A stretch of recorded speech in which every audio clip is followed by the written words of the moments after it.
Good evening, one and all. Welcome to round 5 of the Octane Online Racing Simrigs Sprint Series for Split Yellow and Split Green from one of the greatest racetracks of all time, Suzuka. My name is Alexis Bowen, and joining me tonight, as always, is Sean Muller. How are you doing, Sean? Very well, thank you, Alexis. Super excited tonight. Super sprint round around agreed one of the greatest racetracks in the world. Plenty of history. Got some great facts about this place as well, but really keen to see how tonight goes in a super sprint format and under lights, I believe. Well, no lights, but dark. Yes, the first race tonight will be run at 9 o'clock local time, so we will get a beautiful night race coming your way. So we take a look at Benjamin Hignett, who's just come out for qualifying. So we have a 10-minute qualifying session here for your first race. Then we will have the top 12 from your first race reversed to set your grid for race 2. Everyone from P13 down will have to go through a secondary qualifying session to set the grid for those positions. And our championship leader is back this week, Philippa Bakita, who's currently leading the championship on 450 points.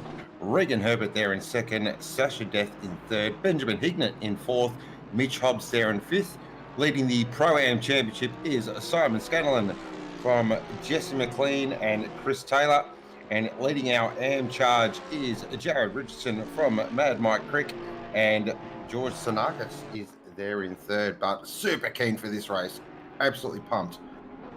I will say I am very, very impressed by Sasha Death this season. They've been unbelievable going from Pro-Am to Pro only just last round, and they're in third in the standings, which is an unbelievable effort going against some of the heavy hitters in this game. So the hot talk out of practice and sort of been following along with some of the drivers' chat is, will we see a 57 in qualifying? We'll have to wait and see. If there's one person that can do it, you'd expect that would be likely Philippa Bakita, but we'll see what happens as we look on at Benjamin Hignett, who has now started his first flying lap as he goes through the very fast first sector. Starting here at turn 1, you've got to be braking while you're turning. It's not easy to get it right, but he's managed to get things right. A little bit of Mercedes oversteer. Now you have to be as committed as possible through these tricky S corners. They will bite if you get them just slightly wrong. He's going through them very cleanly at the moment, likely just ensuring that he gets a time on the board for now so he can really push later on in the session. Now coming up to Degner 1 and 2, very, very fast corners. You have to be as committed as possible through there. Gets nice out onto the outside curb, and now it is the run up to the very, very congested hairpin, which can catch quite a few drivers out tonight. This will be an action point once you get into the racing. Takes a wide line, so it gets decent exit. Now it's the run towards the worst corner on the track, that is Spoon Curve. It is ridiculously poorly designed. Stupid corner. Very stupid corner. The only bad thing about this track, that he nails the first part. Second part's always difficult to get right. Takes a nice wide entry into the corner, and now the run towards the fastest corner on the track, that is 130R. It is maximum commitment through here. Goes up to 5th. What speed will he be doing through 130R? He gets it to oh, and he's lost it. That lap will be invalidated, but he's managed to keep it in a straight line somehow, so he'll forget about that and go again. Here is Philippa Bakita. Should get a Hollywood number here. I'm going to call it early. I reckon we'll see a 58.3 here. Yeah, this lap should be nice and quick from Philippa Bakita. Being a week out, you'd think that she is very much in the edge. The first lap time is a 2 flat from Jordan Glover, quickly eclipsed by Josh Morgan. And Philippa Bakita, a 58.2 on her first lap, if you don't mind. That's ridiculous pace from Philippa there. Unbelievable stuff. You just can't ride it, can you? Here is Ashley Johnson coming out of the Casio Triangle now. very difficult chicane to get right. We'll see where Johnson can put the time up into P7, 2.7 seconds off Bakita at the moment. That's that 58.2 there. I mean, just for context, 1.5 seconds Morgan there in second place. That just shows how quick that lap is. There are a couple other drivers I have seen drop into the mid to low 58s, so we'll wait to see how this all plays out. I'd almost say it's a foregone conclusion that Bakita will get into the 57s from here, otherwise washed. Here is Sean Glover, currently sitting in P4, 1.8 seconds off of the time from Bakita, currently 4 tenths up, so this is good improvement so far, but it is very easy to lose time through Spoon. Can Glover get a nice exit? No, loses a lot on the exit, maybe just tightens up the entry too much and has lost a bit over a tenth already. It's that second part of Spoon, it feels like there's never any grip there. Yeah, exactly. Through 130R, keeps it nice and clean. Oh, through Casio Triangle, you got to get your braking point absolutely nailed here. Oh, took it nice and early, but yeah, maybe just a little too much curb on the entry, but has gained a little bit out of that. Will be an improvement on position, and that will put him up into P3, just ahead of Ben Hignett and behind Josh Morgan. McNeil currently 7.5 tenths up. There won't be any improvement position-wise for him yet, but he does get ever closer to the chasing pack. Here we go, looking at Chris Taylor at the moment. He was setting 2 seconds up on his best lap, so this is definitely going to be an improvement. Gets through Casio now. Of course, one of the most famous chicanes in the world, plenty of history there. Really hard on the power. How far does this move Chris up? Up to 5th, that's a fantastic lap from Chris Taylor. Great lap in the NSX. Yeah, the NSX can be pretty speedy around here. We are looking now at Ben Hignett, who is maybe have just gone a bit deep into the hairpin, but still 3 tenths up on his previous best. It's in a nice tight pack there, but with Morgan and Glover time-wise. We'll have time for one more lap after this. Now through Spoon, much better through Spoon. That was very nice. Actually, he's gaining time as well. Gets a beautiful exit. Gets the power down to that big AMG Merc. Now Simon's going to tighten the belts, swallow the brave pills, and flick it into one of the greatest corners in the world, the hero corner that is 130R. Oh, look at that. Beautiful through there. Just got the big stop now into Casio. Clips both apexes nicely. Hard on the gas. Oh, this is going to be a really good lap here from Hignett. How far does it move him up? This is the big question. Up to second. Great lap. Yeah, really well done there from Hignett. Now within a second of Bakita's time. Has one more lap to improve to get closer, but right now he'd be wrapped with that. But his exit out of Spoon was superb. Just no oversteer, nothing. It was just smooth all the way through. Now looking at Jason McLean, who is currently sitting in P11 and is well absorbed in the battle for the Pro-Am championship.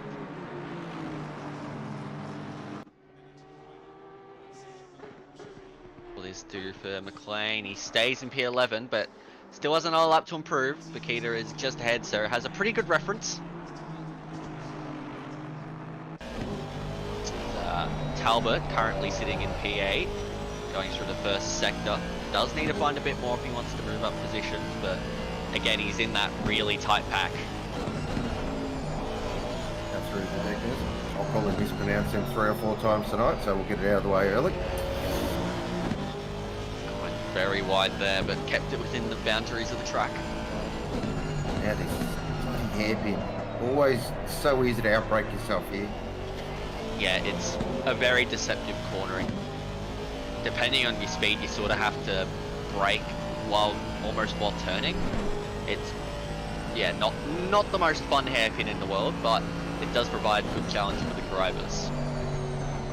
Now this is definitely a challenge, probably too much of a challenge.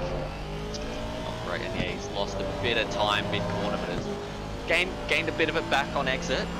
Still needs to find a bit more. This will be his last attempt. Wave is into 130R. Slight lift. Back on the power. Really. Around 243 the apex. Car off on the side. Doesn't impede him. Still slightly up. Nice through Casio though. Made up a bucket load of time there. Yeah, was really committed on the curbs, the Aston, eating them for breakfast. This should move him up to at least P5. We'll see. What is it for Talbot? P4. Well done. Fantastic lap. In P3 at the moment, you have Liam Hamilton, another driver who was promoted from Pro-Am class only just last week.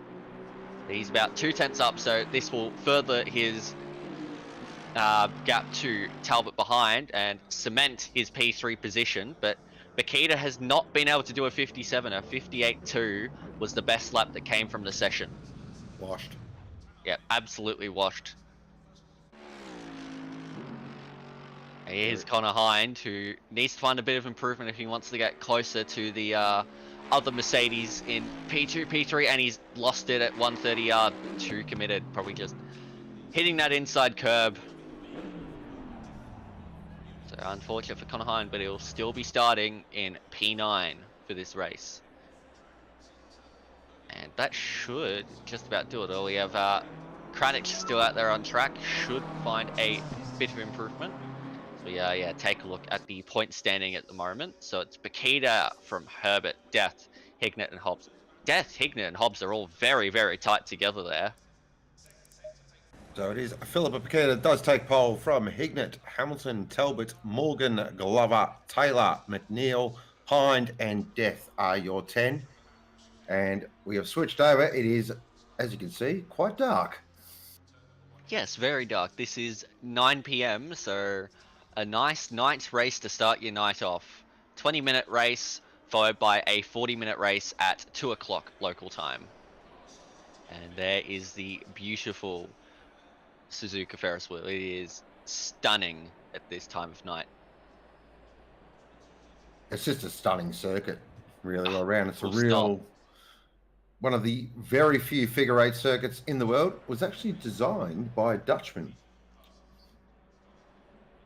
who designed another circuit. And chat, without Google, who can name that circuit? Well, I mean, the Dutch are well known for making racetracks.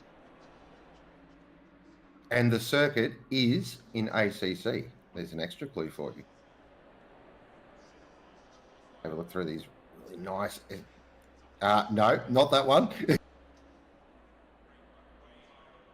You see, the easy answer would be Zandvoort, but I don't think it's Zandvoort. It is Zandvoort. Well done. It is Zandvoort, okay, because you mentioned Dutch, so I was like, oh yeah, it could be Zandvoort. But yeah, isn't Herman Tilke Dutch? I believe so, yes. Yeah, the Dutch do have a history of making racetracks, although you could argue that some of those aren't complete classics like Suzuka is. I swear Tilk gives crayons to his kids and lets them draw half the circuits he designs. Yeah, because half of his circuits are fantastic, like Sepang, Bahrain, they're all... Turkey. They're all really good tracks. But he's also made Abu Dhabi and Sochi. Oh, thank you there, Mr. Hill. Tilk is German. Well, that explains a lot. Close enough. Oof, don't say that. Yep, you heard it here first, folks, that the Dutch have invaded Germany. But plenty of history around this circuit, plenty of classic moments in Formula One and in sports car racing. And as you can see, it's just a really iconic layout. Very excited to get this race underway. And it does hold a special place in my OOR heart because this is where I had my first ever OOR race. Yeah, it also holds a very close place in my heart, being one of my most successful tracks in the F1 series, particularly early on, being, I believe, the site of my first podium and win in the F1 series. So good memories there, but it seems that we don't have a safety car. No, we don't. So, of course, you are watching the OOR Simrigs.com Sprint Series. This is round 5 from Suzuka. Super Sprint tonight, split yellow. And, of course, for all your sim racing needs, go see the fantastic people at Simrigs.com. And if you are one of our fantastic OOR Patreons, you will receive a 5% off in-store discount. Simrigs.com for all your sim racing needs. So, thoughts, Alexis? Well, the night is dark, and usually that reduces the amount of vision that the drivers have. We could be in for a bit of chaos in this one, I reckon, although next race with the reverse grid will certainly produce some shenanigans. Hang on, did you just say the night is dark? Yes, the night is dark. well, I mean, the day is bright, the night is dark. That's almost some Michael Clark cricket commentary there. No, it's Will Buxton. Oh, yes. I remember Michael Clark's famous one is the bowler is trying to get the batsman out. Yes. Yep, so got to get the obvious facts out of the way early. But yeah, we could be in for some chaos with the reduced vision from the night sky. Yeah, with the reverse grid next race, I reckon we could be in for quite the chaos, especially considering it's not the easiest track to overtake on. It's not, and turn 1 does normally see a little bit of shenanigans. Yes, given the way that it is, well, just designed in general. It's a very open flowing corner, so you think you can go side by side, and then all of a sudden it gets really, really tight. So good luck. But we will have a double file start for round 5 of split yellow for the Simrigs Sprint Series here at Suzuka. For race 1, we have Bakita from Hignett, Hamilton, Talbot, Morgan, Glover, Taylor doing a nice job there in Pro-Am class, McNeil, Hind, and Death, you top 10. Well, we could be in for quite an interesting start here. Although, one thing for certain is that whoever crosses the line first will win this race. We'll have Bakita on the right-hand side, Hignett on the left of track. Who will get the better launch? We are awaiting the green light. And we are underway here in Suzuka. It is a scattered start. Drivers already going side by side towards turn 1. Looks like we have 3 wide further back in the pack. This could get very, very messy very quickly. Very tight through there. But everyone's gotten through cleanly so far. It is still Makita from Hignett and Hamilton. But further back, two wide through there. You have Josh Morgan getting off the track slightly, but he manages to come back on cleanly. There's a McLaren around, the yellow McLaren around in the background. Wouldn't surprise me if those Perkins have side by side here between Hind and McNeil. McNeil up the inside. This is very, very tight racing. Hind trying to hold it on. Herod waiting for a passage through. Who will yield first going into Degner 1? It is McNeil, goes slightly wide but manages to hold position. So we continue onwards with Bakita in the lead from Hignett, Hamilton, Talbot and Glover. Already looking like this battle right here between Death, Taylor and McNeil is spicing up really nicely. On board with Chris Taylor at the moment, the CJ Racing NSX through 200R now up towards Spoon. It's going to have a bit of a look, show the nose maybe. Try and put Death off, but Death is super deep on the brakes in the Spoon. Wow. He has got that nailed. Yeah, Death has got through there nicely. His tail gets loose on the rear end. Looks like the drivers involved in the starting collisions was McLean and Perkins. They are now 4.5 seconds off the back of the pack, which is very unfortunate for them. All over the back of Chris Taylor.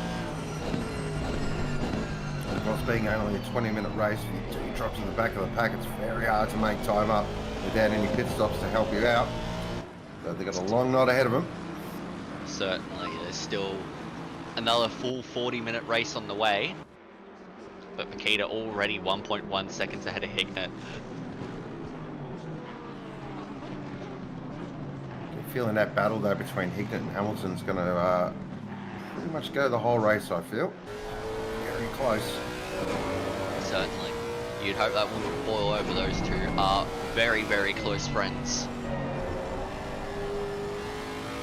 We have seen it before in racing. Certainly. Now Beth Harris at the moment, currently in 11th position in the Lexus.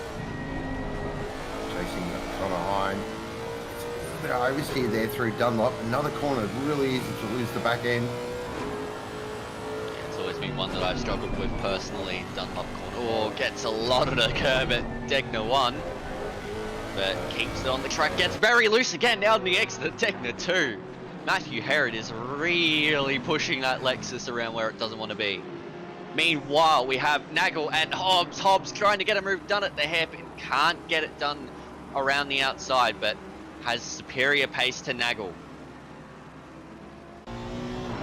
Seems to be Mitch Hobbs' season so far, having to fight his way back from the back of the field, back of the pack.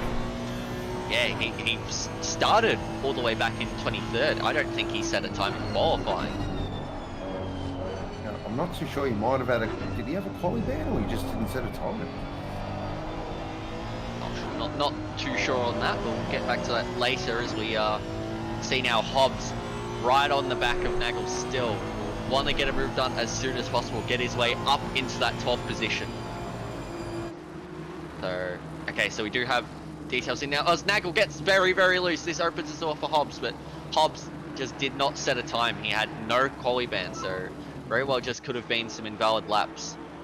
So we now look on to the battle between Hamilton and Talbot. Talbot getting really close to the back of the Mercedes with Hignett not too far ahead. As Paqueta drops in a 58.6 race time. No worries, thank you. Yep. Yeah, that's all good. That's fine. I mean, yeah, it is a 20-minute race, but still, that is ridiculous. But this battle's fantastic. Hignett, Hamilton and Talbot here. So we've got two Mercs with an Aston behind. Talbot just try and get a little bit closer to Hamilton, maybe force a little error, force running a little deep into certain corners. As we've stated many times, it is so difficult to pass here. He's just got to push along the rear of Hamilton. Don't get too close or else you'll probably crash and cause a penalty. Speaking of penalties, Luke Marvel gets a 15-second penalty for causing a collision on lap 1.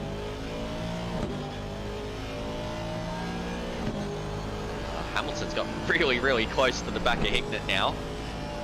He's right on the back here. He's just nailed Spoon.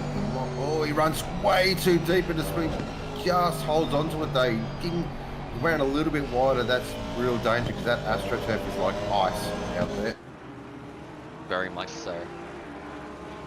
But this is what happened replay. at the start. It normally ends one way. So that's what happened to McLean, and then you have just, yeah, you can just see at the end of that replay the art car of Luke Marvel just crashing into the back of Perkins there in the McLaren. Connor Hind has dropped way down. He's at a moment. Yeah, he's dropped all the way down to last place. What's happened to Connor Hind? So we had to take a look. Yeah, this is what happened to Lee Perkins. That is, yeah, why Marvel got the 15-second penalty. I think that's pretty fair. Slam dunk that one. Yep. But interesting to see what happened to Connor Hind. Getting word from Diabols that he lost it at Degner 2. If it's a Degner 2, I reckon he's run out wide and looped it. That's my gut feel. Could be wrong. Could have also just gone deep at Degner 1 into the gravel. Oh, yep. Very easy to do. But very much so. It's such a fast corner and easy to make a mistake on. This is what happened. Keeps clean there. And oh, he almost saved it and into the wall. So your gut feeling was the correct one. He almost saved it.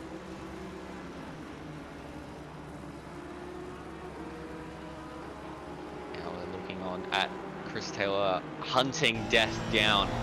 Honda will have brilliant straight line speed, always does. We've seen Death a couple of times in the spoon. He's just really good through. Oh, he struggles a little bit there though. So Taylor now, if he could just hook the front up and just get into that slipstream, you know the Honda's an absolute rocket ship in a straight line, of course at its home circuit as well. Not that it makes a difference, but sort of put it out there. Home ground advantage. But yeah, you definitely don't want to be trying to make a move into 130R. That is a death sentence and a half. Won't make a move into Casio, but possibly down towards turn 1 will be the corner. As gets a decent exit. As something's happened to Matthew Herod. He's dropped down to P11. May have just run off slightly wide at 130R. Now Mitch Hobbs is right there. Mitch Hobbs is already into the reverse grid pole position, but is now going to move his way up the order. So Hobbs up into P11. So Herod looks to be struggling. I was about to say, I don't think Hobbs is too worried about the pole position. He just wants to make up as many positions as possible. He has got the foot buried. Look to be a bit of damage on the back of Herod's car. Normally means maybe he's had a bit of a kiss somewhere with someone. You know, back up front, it is still Hignett, Hamilton, and Talbot really going at it. It'll come down to the wire between these two right at the end. So seems Mike Crick's had a problem. He's returned to pits. He's in the Nissan this round. Yep, so Mike did have a change of car, and I quote, "Sorry, McLaren lads, I'm just not feeling it." That's fair enough. Only problem is he's gone to the Nissan. Exactly. Couldn't agree with you more there. I've tried driving the Nissan before. It's fine. But this is what happened to Matthew Herod. Oh, he gets very wide ads. Oh, that is big contact into the wall at 130R. That's a big one. Unlucky. So easy to lose it there as well. That would be not a very nice Lexus to drive. That'll have some serious front end damage, I reckon. Oh, it already looked quite loose to begin with, so that's going to make it very, very, very difficult. You're halfway through, not over yet. So we've just ticked over halfway. It is Paquita leading the way by 7.1 seconds, if you don't mind. From Hignett, Hamilton, Talbot, Morgan, Glover, Death, McNeil, Taylor, and Johnson are your 10 at the moment. And a great drive from Taylor, actually. Our top pro-am from Luke Marvel and Price. Of course, Marvel is... Oh, as we got a 5-second penalty there for Morgan. 10-second penalty there for Morgan. Yeah, that could be for out of position at race start. But yeah, Taylor just got overtaken by McNeil before, so we'll be back into the continued battle between Death and McNeil from last week. Take a look. This is... Oh, that would be Crick.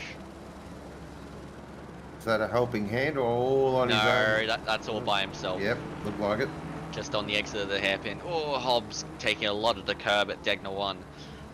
Looking to get ahead of Johnston. He's going to try around the outside of the hairpin. You don't want to try there, Hobbsy. Oh, it's very, very tight. Even the camera didn't know what to do for a minute there. But Johnston holds on for now. But Hobbsy is on the hunt. Will he have a go into Spoon, or will he hold back and wait for Cassio?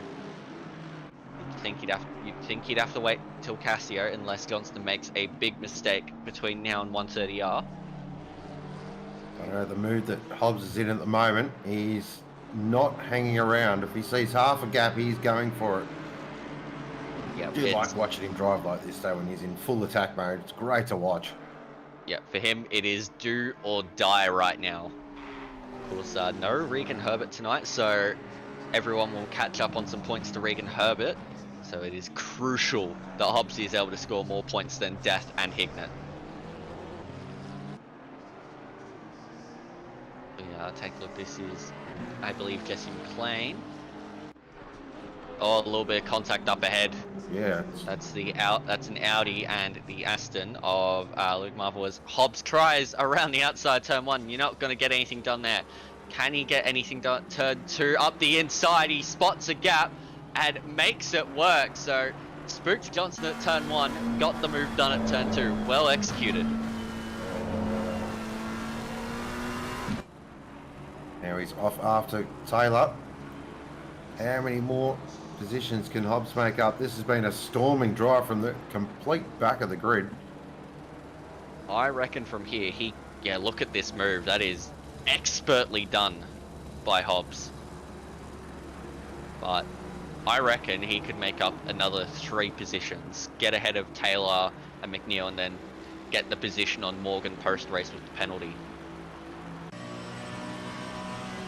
Back to this battle between Hignett and Hamilton. This has been going on all race, and the gap has literally stayed around that 0.3, 0.4. It has not changed at all. This is fantastic. Yeah, these two have very even pace at the moment. Talbot behind has just dropped back a little bit. Might just be protecting his tyres to go for one last assault at the end, but McNeil is caught right up to the back of Sasha Death.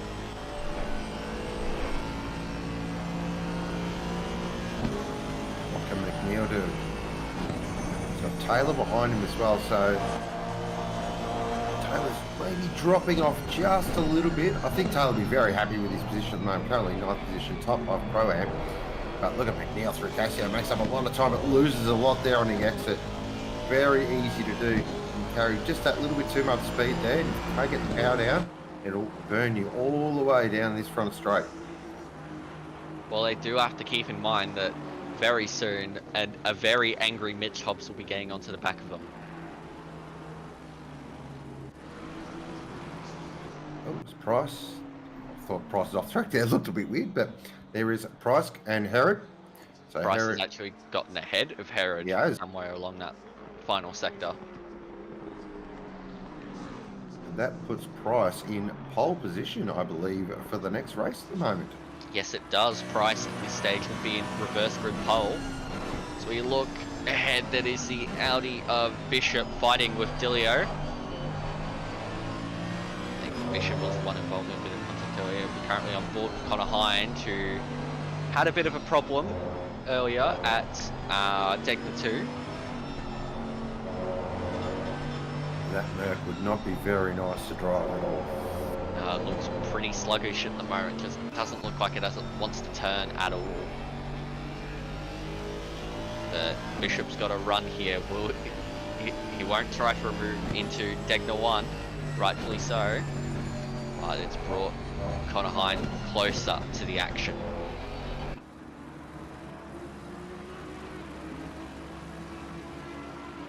Looking at Richardson there, currently in 16th, our top AM driver, so a great drive from him so far. Just behind there, Paul Cranich. Yeah, doing nicely as Richardson. Of course, we only have the 3 AM drivers tonight. Here is Lee Perkins, who got caught up on the start, now fighting with Richardson.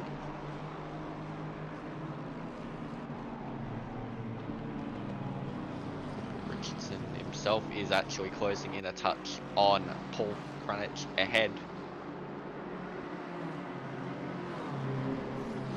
Herod's dropped another position now, this time to Jesse McLean, as Talbot's gotten super close to Hamilton. Hamilton's dropped right off the back of Hignett.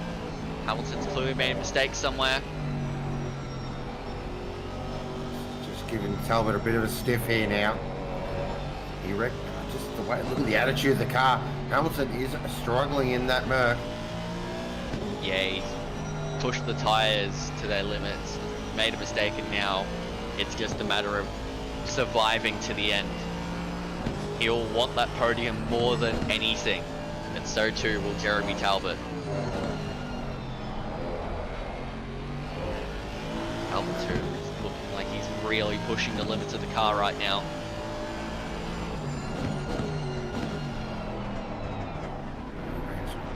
Real deep there, Hamilton. No danger of trouble in that apex, but that Merc just seems to get its power down really nicely. Yeah, it just has a lot of drive out of the corners compared to the Aston.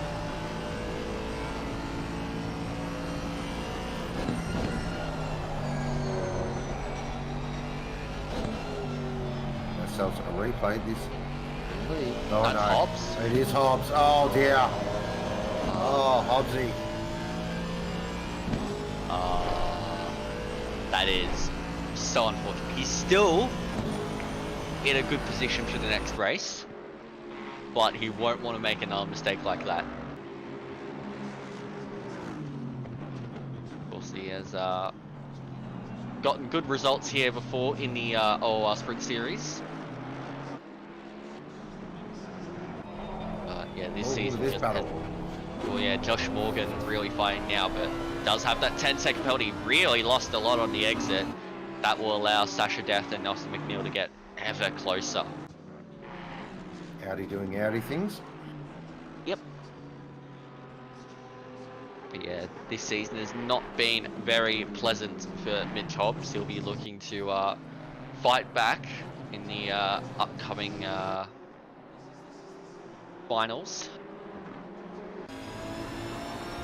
Now, what does Hobbs do here? Does he let Price go, or does he hold? Look at the pace difference there. That Honda is struggling. Yeah, he's likely picked up a fair bit of damage from the hit there at earlier in last lap.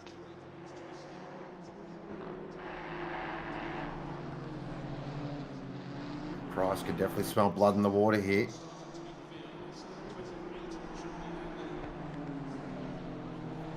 Do love night races, seeing all the exhaust glow bright red. It's fantastic. Looks amazing.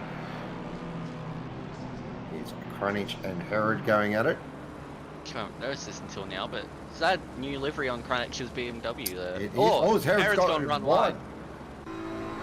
Dunlop is just catching so many people out tonight.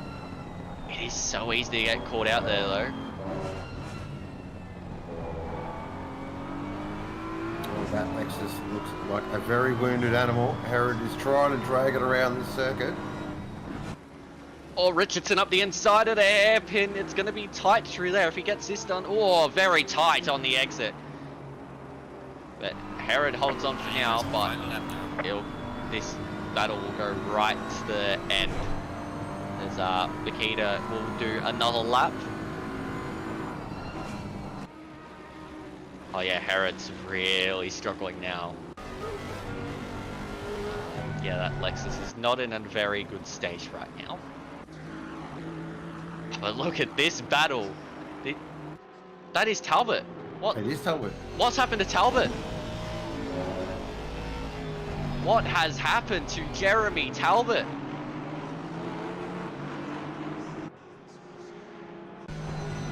Very strange. It doesn't look to be a lot of damage on the car. Something's definitely happened here. Everything's kicked off in these final 5 minutes. But look at how close these Aston Martins are now. It is Talbot versus Death McNeil. It is all up for grabs here. Oh, Death up the inside and Techno 1 if you don't mind. Oh, now McNeil and Techno 2. Yeah, Talbot is struggling. What's happened there? Yeah, last lap for Talbot was a 2:06 apparently. So, Well, the rumours coming out of chat at the moment is could be fuel related. Oh wow. That is big. Instead of 1 + 1 = 2, Talbot might have gone 1 + 1 = 0.3.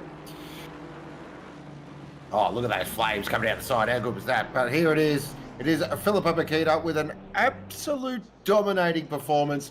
11 seconds to the good. She has absolutely obliterated the field.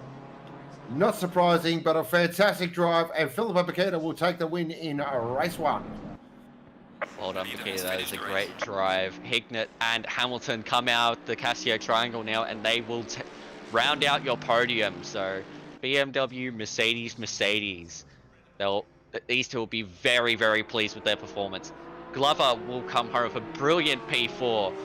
Morgan will finish 5th on track, but will lose out to a few drivers. Death holds off McNeil, but is Talbot still going? He's run out of fuel.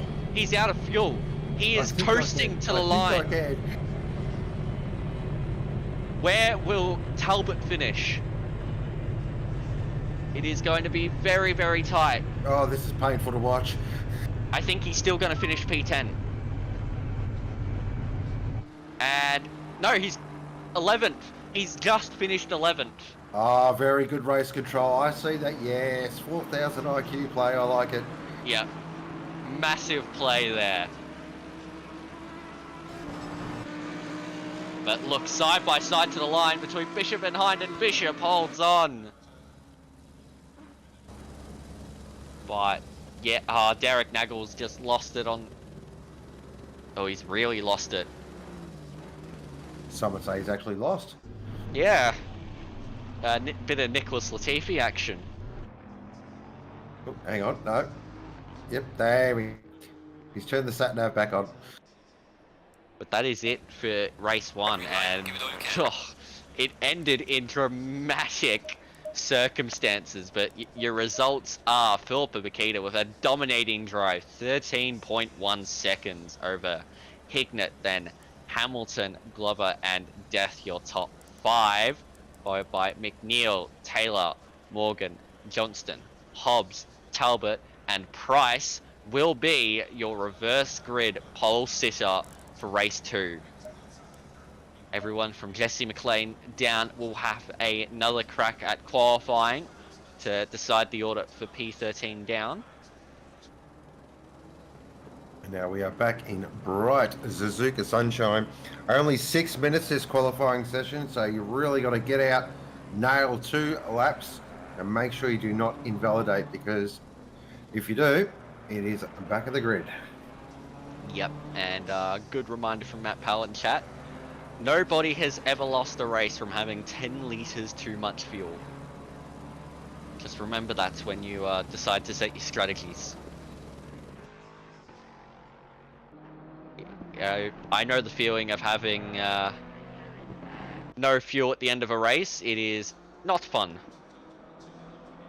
fact, I kind of did a Jamie Whincup at Bathurst, because I ended up running out of fuel going towards the chase at Bathurst a few seasons ago.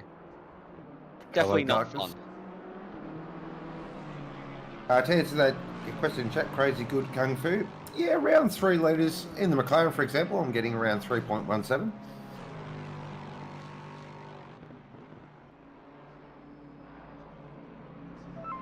Matthew.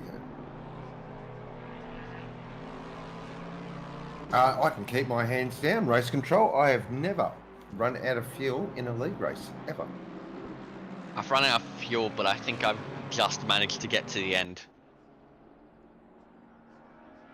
I tend to overfill my car. Yeah. I mean, I had that race at Bathurst where I ran out of fuel and just barely made it. Ever since then, I've been very, very strict on making sure that I have enough fuel to get to the end of a race. Of course, we have had a poll go up. Now, be honest, everyone. Yep, if I see more no's than yes, I'm going to find out who is lying. So Matthew Harrod got a lot of work to do. He had a bit of a forgettable race 1, but is looking to bounce back. And also, thank you there, Rugras. A big, how are we going to put it? Happy International Women's Day to all the wonderful women out there in our lives, whether it's your sister, your mum, your friends. Great day. Great to celebrate International Women's Day. We had a big thing at work, which was really nice. We had pink cupcakes, and yeah, it was awesome. Yeah, very important to celebrate, especially given it is also Women's History Month. So celebrating the amazing things that women have done in the community within our lifetimes and even before then. I know my high school this year has been pushing it quite a bit this year, even sending out a lot of information about women that have done quite a bit within history. So great, it's a great thing to celebrate and learn about. Yeah, couldn't agree more. And of course, our top two sporting teams in this country are both women's teams, our cricket team and, of course, the Matildas. And, of course, good luck to the Matildas in the upcoming World Cup. Who's getting excited? I know I am. Oh, I am more than excited. I have been excited for a few years now. It's surreal to think that there is going to be a football World Cup in this nation, well, and New Zealand. But yeah, it's crazy to think. As Matthew Herod pops in a 2-minute .967, goes straight to the top of the timesheets. Paul Greenwich there in second, 1.77 seconds off. Decent time there from Herod. It is a very good time. Yeah, look at the Pro-Am standings. So we have Scanlon on 186 from McLean on 175 and Taylor on 173. I have a feeling Taylor has gained quite a few points in the previous race and will look to gain a few more now. Of course, this is the last round before we head into finals, so points are at a premium. Connor Hind has not set a time. Oh, he's going for the big bold strap starting from the back. Interesting strategy there. I'll admit. Actually, that time from Herod, I think that's going to stand up.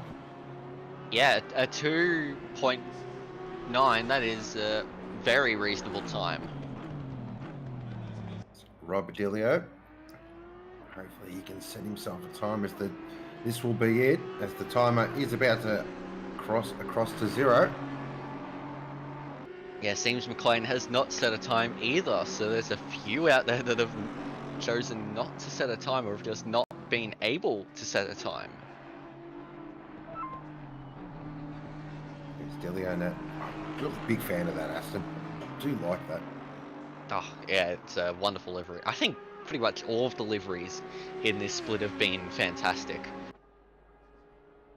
Even the ones that have been a bit more out there have been great to look at, but Bishop will not improve.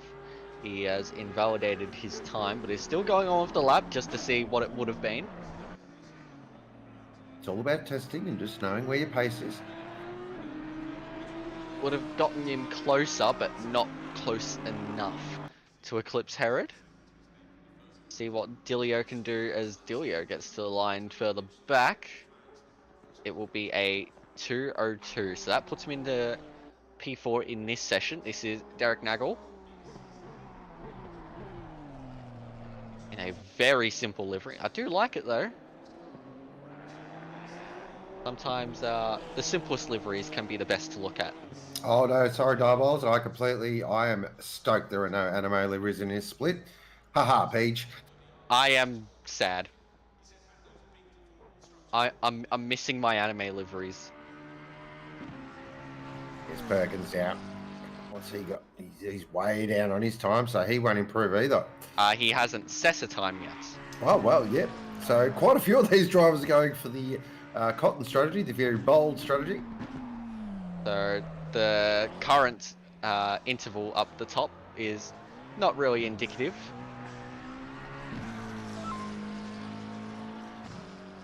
I am disappointed in race control. Race control, you have gone straight to the top of my list. The thoughts of race control do not reflect my own personal opinions. So, here we go. So, that was super qualifying done. Herod will start out of 13th position, but out of pole. Now, I always get this wrong, but out of pole position, I think will be Price, I believe. Yes, it will be Price, and then it will be Talbot also on the front row. So it will be Price, Talbot, Hobbs, and I think Johnston.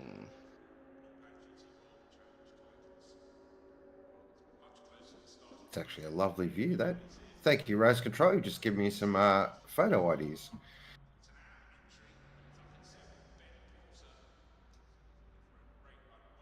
Actually, crazy good country brings up a good point. I believe Connor Hind likes One Punch Man, but he does not have the main character Saitama on his car this season. I believe he did on the bonnet on the roof or something last season. Heading for a bit of a view around this fantastic racetrack in Suzuka in the Mia preference, I believe. There's the go-kart track next to the Ferris wheel. Okay, so we have some news coming in from Matt Powell. Talbot has confirmed that he misjudged how quick Philippa would be and expected the race to be one lap shorter than it actually was, which is why he ended up running out of fuel. Yes, of course, there's the baseball field, because baseball is one of the most popular sports in Japan. Yeah, very, very popular. Japan actually really likes their sport. They do. They invented, of course, if you're into cycling, they invented the Kirin. That's the cycling event where they go behind the electric bike. There's 4 riders, and then the electric bike pulls off, and then they sprint to the line. It's a great watch. Yeah. Always enjoy watching it at the Olympics.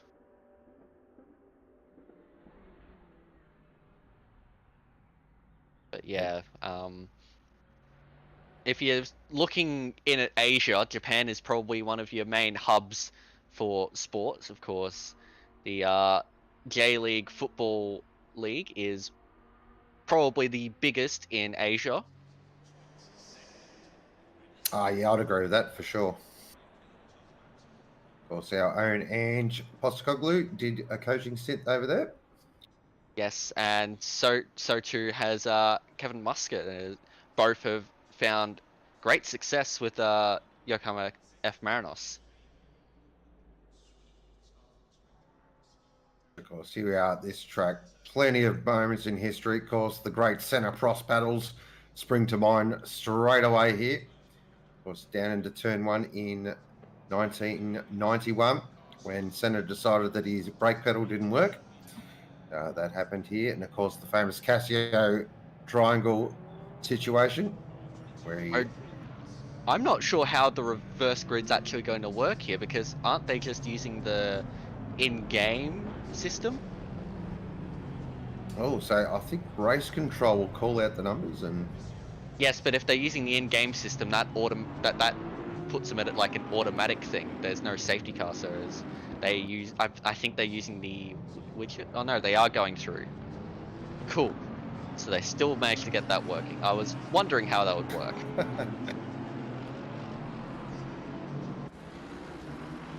Alright, still no widget. Thank you, race control. Awesome. That is good. I am glad. So that widget is the bane of my existence. Oh, I agree. So, what am I looking forward to in this race? 100% Mitch Hobbs, up near the front. Of course, Philippa Bakita. Let's see how quickly she can get through these front drivers in front of her. That'll be interesting as well. And of course, will we have another nice, clean race into turn 1? No.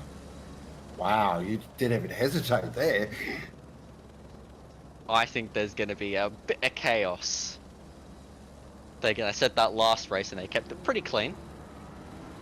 But I reckon keep an eye on Talbot and Hobbs this race. They are starting P2 and P3.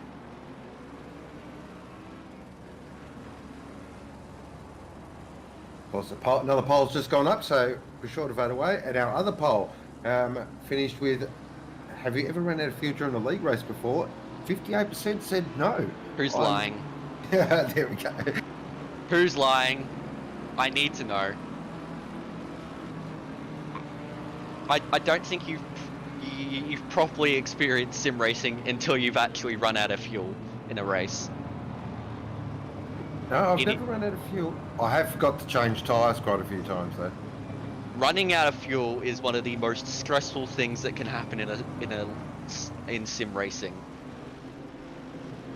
Because from there, it is all about mass management of your, well, fuel usage per lap. You have to make sure that you can actually make it to the end. A lot of the time, if you're about to run out of fuel, you're gonna have to fuel save like crazy, as Talbot had to do, even though it's not guaranteed you'll make it. So here we are, OOR Simrigs.com Sprint Series round 5, race 2 from Split Yellow in the Asia Pacific region. It is going to be Price from pole, Talbot, Hobbs, Johnson, Morgan, Taylor, McNeil, Death, Glover, Hamilton, Hignett, Bakita, AU12. 40-minute race, no pit stops. Tyre management will be important here. Don't burn them too early. Can Price get the jump and get out to a lead? What can Talbot do? What's Hobbs going to do? We know he's going to be really fired up after a bit of a forgetful race 1. How quick can Bakita get through this field? All to play out over the next 40 minutes. Of course, stick around. We've got Split Green coming up afterwards. Really long hold, always deceiving this. You keep forgetting that the second control line is the start line, but we are racing and underway. No, we're not. Yes, we are. Yes, we are. There we go. And Hobbs absolutely launches there. Look for a move actually on Price really early, but gets balked. They're going to go 3 wide in the background, but Price slips it into turn 1 nicely, and Hobbs is already up in the second spot. 3 wide in the background here between Morgan, Taylor, McNeil. Oh, there's a huge moment. That's Johnson off into the grass, into the wall.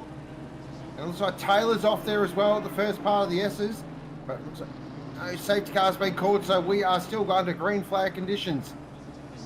Looking back here at Herod at the moment. He's got a nice start. He's working on the back of Glover here.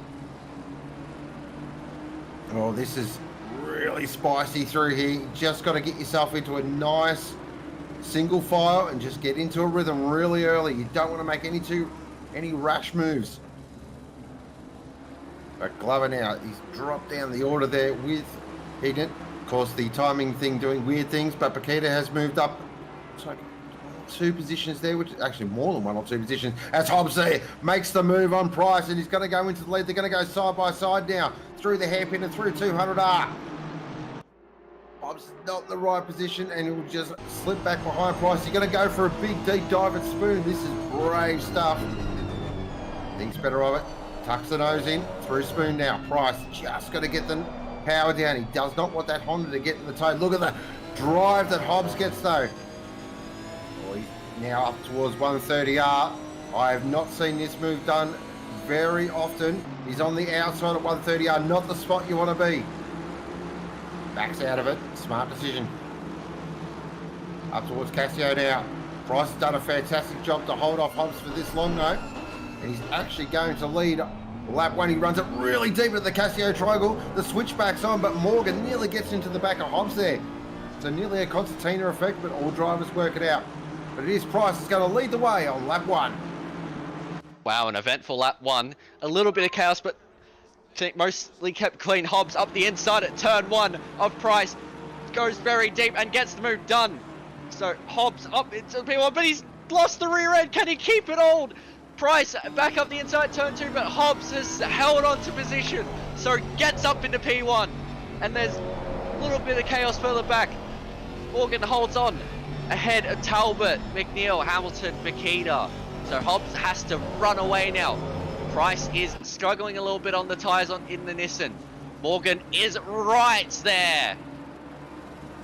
What a save there from Mitch Hobbs. Right out sideways car control. 101 there. Bakita watch up to 7th position. So she is on a charge here. Well and truly, Bakita will be on the hunt Hobbs has to run away here if he wants to hold on to a race win. Look at this battle pack behind Price at the moment. There are 7, 8, 9, 10 cars involved in this. This is fantastic. You'll love to see it. Price will be sweating profusely right now. Perspiring. Yes, that is probably a much nicer way of putting it. Oh, Morgan up the inside. It's the Spoon part 2. So maybe just a hint of contact, but nothing too malicious. But now Talbot, around the outside, he gets pushed off and Morgan's into a wall. So now McNeil around the outside at 130. That is a tight move. McNeil goes off track but gets it done. Now Bakita is going to try and get McNeil, but has to get Morgan first. This is 2x2 racing through Casio Triangle. It's tight between Death and Hamilton come together slightly. Now McNeil has to try and defend now from Philippa Bakita. Well, that really kicked off. I think Josh Morgan was giving a lot of room there to Talbot, but Bakita up the inside. Turn 1 now goes into turn 2 ahead of McNeil. Now, can Morgan or Death do anything about it? No, they have to hold station for now, but Hignett is now in there with Hamilton, Glover and Herod. This is brilliant racing. Fantastic races. Chris Taylor picks up a 15-second penalty there. Whoa, Hamilton really deep on the brakes there on the back of Hignett. These two have found each other again on track. It's almost like Hignett is the guard and Hamilton is the running back. Death up the inside. They've made contact. Death has made contact with Morgan. Morgan rejoining the truck. You've got to be careful there. Has somehow rejoined the truck without making contact. That was a very aggressive move from Death. I don't think that was the greatest of options. Now Glover up the inside. No, has opened the door for Herod around the outside, the hairpin. Can Herod get the drive off the hairpin? No, but he's very close. He's now going for a bit of a switch. Now, Hamilton on Morgan. This is crazy stuff. Hamilton gets it done on the exit of the hairpin. Now, Herod up the inside sprint. No, chooses not to go up the inside. Oh, I need to breathe. Oh, Morgan is really struggling now. Up the inside goes Glover at the exit of Spoon. Can Herod do anything? Morgan is really struggling after contact with the wall. Yeah, that Audi is bleeding time at the moment. Here's Herod. But look at the Porsche in a straight line. The Porsche has no straight line speed and has to concede to the Audi. But now, going into Casio Triangle, who breaks the latest? It could be 3-1. Herod's going to go for the two of them. Oh, almost makes contact with Josh Morgan. And they make contact with Glover. Oh, now there's nearly 3 wide there with Dilio and Bishop and Glover. What is going on in this race? Oh, the race has gone completely off here. There is action and drama everywhere. This is fantastic. This is OOR at its absolute best. Bishop up the inside at turn 1 of Dilio. The 007 Aston Martin. They make contact. And Bishop loses control. Now here's Connor Hyde. Where's Connor Hyde come from? And he's going to go around the outside turn 3 and Bishop can't make a move there. Oh. Unbelievable. Connor Hyde, of course, started right from the back of the grid and he's up to 14th position at the moment. He is on a real charge as Bakita is currently there in 4th, but Mitch Hobbs has absolutely put the foot down. He's 4.4 seconds to the good. Bakita's up to 3rd. What a drive so far from Philip and Bakita. Now, is Talbot going to be able to defend from Bakita? Well, that is the question. Just know Talbot's got one eye on that rear vision mirror already the whole way around this lap. We've seen Philip up. So tight. She is fantastic into turn 1 and into the Casio Triangle. She'll set this up very early through Spoon. There we go.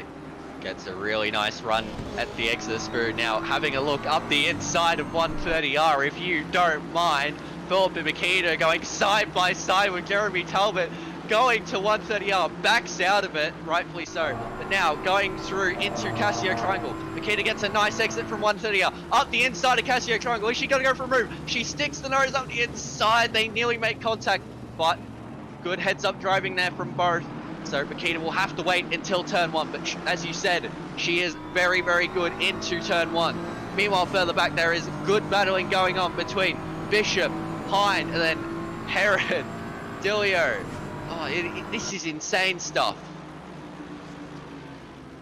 We actually just saw there at the Casio Triangle that Makita did lose a little bit of traction there trying to go for that move, so she actually couldn't get close enough for a turn 1, so she's going to have to just sit. Oh, up the inside goes Dilio, they make contact! Herod and Dilio make contact. The yellow driver somehow manages to defend that. That looks like another BMW, but Dilio retraces the position. That is good sportsmanship, but I think there'll still be an invoice coming for that one. That BMW, I think, is it our AM driver there? It is our AM driver, Richardson. Oh, he'll be going by a Tesla ticket. This is big for Pete for the fight for P3 in the standings. Sasha Death has a 15-second time penalty. That is for the collision that occurred with Joshua Morgan at Degner 1. This also has championship implications. Oh, but up the inside, a prize. There's another 15. There's another bit of contact. Sasha Death has collided with another driver. And that will have another invoice coming. So, the dream of P3 in the standings falling apart for Sasha Death. What is going on in this second race? We have side by side between, was that Taylor and, was that Richardson? I don't know. It is Richardson, so what's happened to Richardson there? Oh, yeah. Interesting. Meanwhile, Makita still on the back of Jeremy Talbot. Talbot is defending nicely. We are only 10 minutes into this race. Talbot's doing a fantastic job here, but Makita, again, she's just struggling a little bit on the Casio Triangle there just to get the power down, which means she just cannot get close enough down the main straight to fire it up the inside. Yeah, she's going to have to hold off for now. She's got to be patient. The gap to Hobbs is only 3.1 seconds, so she has time. She's made a lot of difference in this first 10 minutes, but can now just hold back a little bit and bide her time. Just wait for the opportunity to strike. What she's actually doing, she's forcing Talbot to actually go quicker, and they're actually both making time up on Hobbs here, because Hobbs was out to a 4-second lead, and that has now dropped to 3.1. Good strategy play here from Makita. Could also just be Talbot. Has that extra pace in him, but gap now 3.3 seconds, so it seems to be fluctuating slightly. But yeah, Makita has a very good pace. You can see that she is clearly faster than Talbot.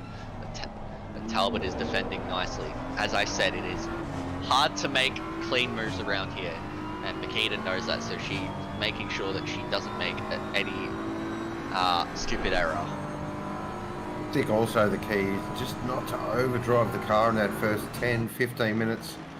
Really easy to slide the back end too much, and once you do that, you start to cook the rears. Oh yeah. You definitely want to make sure that your tyres last the distance, because the tyres get a fair old beating around here, but this is good stuff from Makita. Makita gaining again into 130R, but still cannot get anything done with it.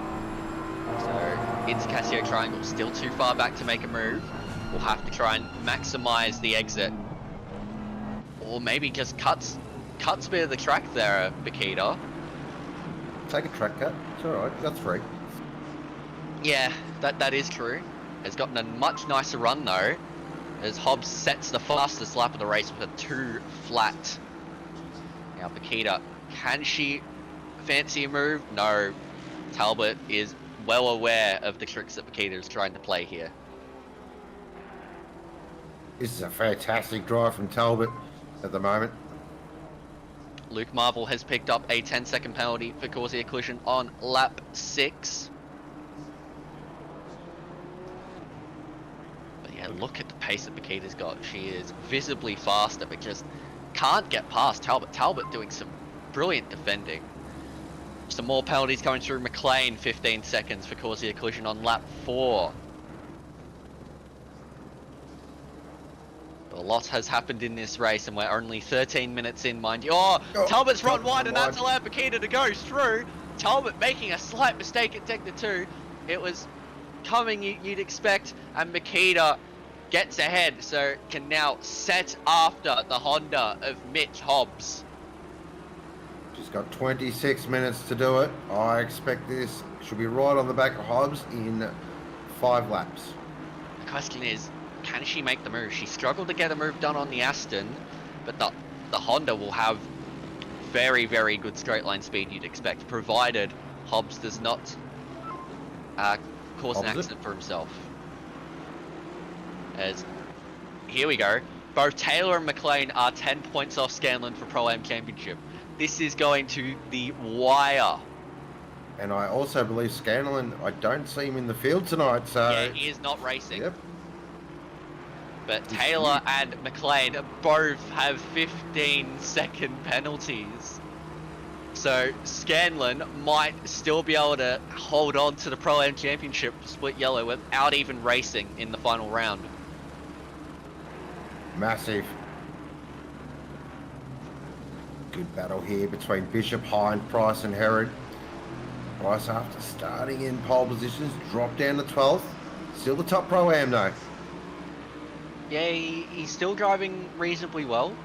I think Bishop's doing a really good job though. He's been able to hold off Hind for a very, very long time. Oh, Connor Hind is on an absolute chart. Oh, I just saw up ahead. Was that a move between Bishop and Hind? It looked very close there into turn 1. Here's our points values. There you go. Look at those points values. Wowee. It is going to be very tight, although I think at this stage, because Luke Marvel also has the penalty, oh, it's going to be tight, you know. It's going to be very tight because, yeah, carrying penalties, that'll jumble that order around quite a bit. Sasha Def picks up another 15-second penalty. So that is 30 seconds to Sasha Def's name. That will come into it at the end of the race as well. That will have big championship implications as well. We have a lot of variables still at play. We will not know who takes the Pro-Am Championship until the end of this race. Bishop runs very wide there, but Hind does not get a good exit. Let the mathematicians sort that out. I'm not breaking my rule of doing maths on strong. What has happened here? Oh, we've had huge drama between Marvel and Perkins. Something has gone way amiss there. That right there, yeah. So that is Perkins has left and Marvel is in the pits. So McLean and Taylor will at least finish P19, P20. So they will, it's between those two for who actually takes this Pro-Am Championship. But this is what happened. Perkins runs very wide. Oh, and gets onto the grass. Oh, McLean dodged an absolute bullet so there. Did Taylor. Oh no. Oh no. Oh. That is somewhat poor driving, I'd say. Yeah, look, I'd have to agree with that. Coming back onto that racing line. Meanwhile, looks like Connor Hind's been able to make a move on Bishop as, oh, this is Herod up the inside of Price. Herod with a nice move at turn 2. Beautiful move by Herod. Really good heads-up driving by Price there as well. Saw Herod coming, didn't squeeze too much. Price is struggling on those tyres though. The Nissan is not gripping up for him. Yeah, that back end is just sliding and drifting all over the spot. Kind of is the Sean Glover. What's happened here? Has he had a disconnect or something with his wheel? Oh, major drama there for Glover in the Porsche. It is just kicked off again. Yeah, he has disconnected from the lobby as well, so that leaves 20 drivers left. So from the start of the race, we had 23 drivers. We have lost 3 drivers already. What is going on here in race 2 in split yellow? It's been 4 minutes since Makita got past Talbot. the gap is already down to 1.2 seconds to Hobbs. Well, I'm just not even... There goes my prediction. 8 tenths now. Hobbs and Bakita are right close together for P1. Oh, things have really kicked off now. If you thought the start... Oh, let's see what happened in the Glover. Yeah. That's the end. Yeah, I think that is a mechanical problem. Mechanical problem and a disconnect of some kind. Yep, that Porsche just decided I don't want to play anymore. Oh, Hobbs getting very loose. Will they allow Bakita up the inside?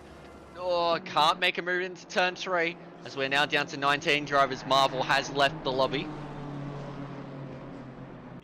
Oh, Hobbs with the major drift, and Bakita is through. Wow. Hobbs trying to Tokyo drift through the S's has not paid off for him. He'll be spitting bricks right now.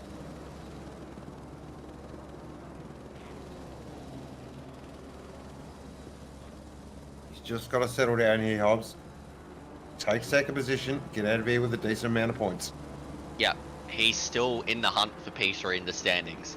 He's just got to keep it on the track. Death has 30 seconds worth of penalties. Hignett is in P6. And of course, Regan Herbert is not here. Yes, It is a big gap, but you never know. Hamilton having a solid races. That is Bishop, who has just lost on the exit of Degner 2. Has managed to keep it out of the wall nicely though. Well, after a pretty, I feel, sedate race 1, race 2 has absolutely gone bananas. Yeah, and there is still battles going on. We have Hamilton hunting down McNeil, who equally is hunting down Talbot. Oh, this could be interesting. We are halfway same through, Talbot. not over yet. There we go. If things stay, Taylor will win the Pro-Am Championship by 5 points. Wow. That is crazy. And I believe Mr. Scanlon is watching as Lee Perkins picks up a stop, go 10 for dangerous driving on lap 7. Well, he's not in the server anymore, so that will just Null and turn void. into license points. And I believe Scanlon is watching. He'll be a very nervous person watching here. Well, yeah, at this rate, I don't think there's any way that Scanlon can win the title unless Taylor and McLean have a disconnect. That is a good point. Whereas if we're looking at the points values, P21 was awarding 10 points. There is 19 drivers left in this race. There you go. Well, we don't wish disconnects on anyone, so we always want to see it done on track. Liam Hamilton running, he's chasing McNeil very hard, and Talbot's just up ahead. Ooh, Talbot runs a little deep there into the hairpin. This, of course, is the fight for the final podium spot. We've seen Talbot already be really strong at defending. So McNeil and Hamilton are going to have to pull something out of the bag to get this third position here. They almost need to work in unison to get ahead of Talbot.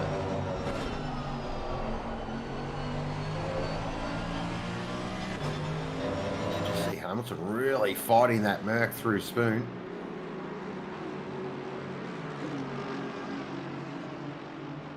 He's actually got a really good run on McNeil here.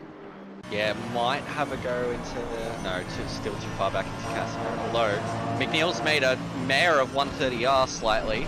McNeil's broken very late for the Casio triangle. Can Hamilton get a better exit? They've gotten pretty even exits. Hoping these drivers have got their tyre pressures right, because the track temp has risen up to 31 degrees, ambient 22. Oh, Hamilton's got a great run in the slipstream here. Around the outside at turn 1, if you don't mind. Has to run off the track. So McNeil will hold on to it for now. But Hamilton's holding, but no, cannot stay there for too much longer. Oh, McNeil played that perfectly. Yeah, 100%. forced Hamilton to go the long way around, which encouraged the mistake and has now put marbles onto the tyres of Hamilton. So Hamilton will have to regroup and return to himself properly. That was great defending there from McNeil. Went early, forced Hamilton to really go. Oh, he went back to this battle. Look at that. That's a very sideways GTR at the moment with Bishop and Dilio. Yeah, just slowly working his way up here. Yeah, we're talking about drifting. That Nissan is really trying to go around these corners sideways right now. It is causing Price a few issues. Well, Dilly, I think, would be very happy because he's got a GTR that likes to get sideways. Audis do Audi things. So, oh, as you can see there, Bishop really struggling into the hairpin.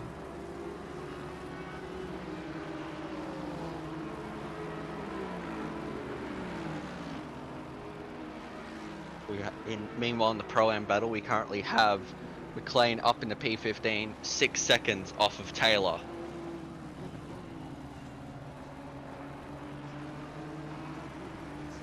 Both do have 15-second penalties.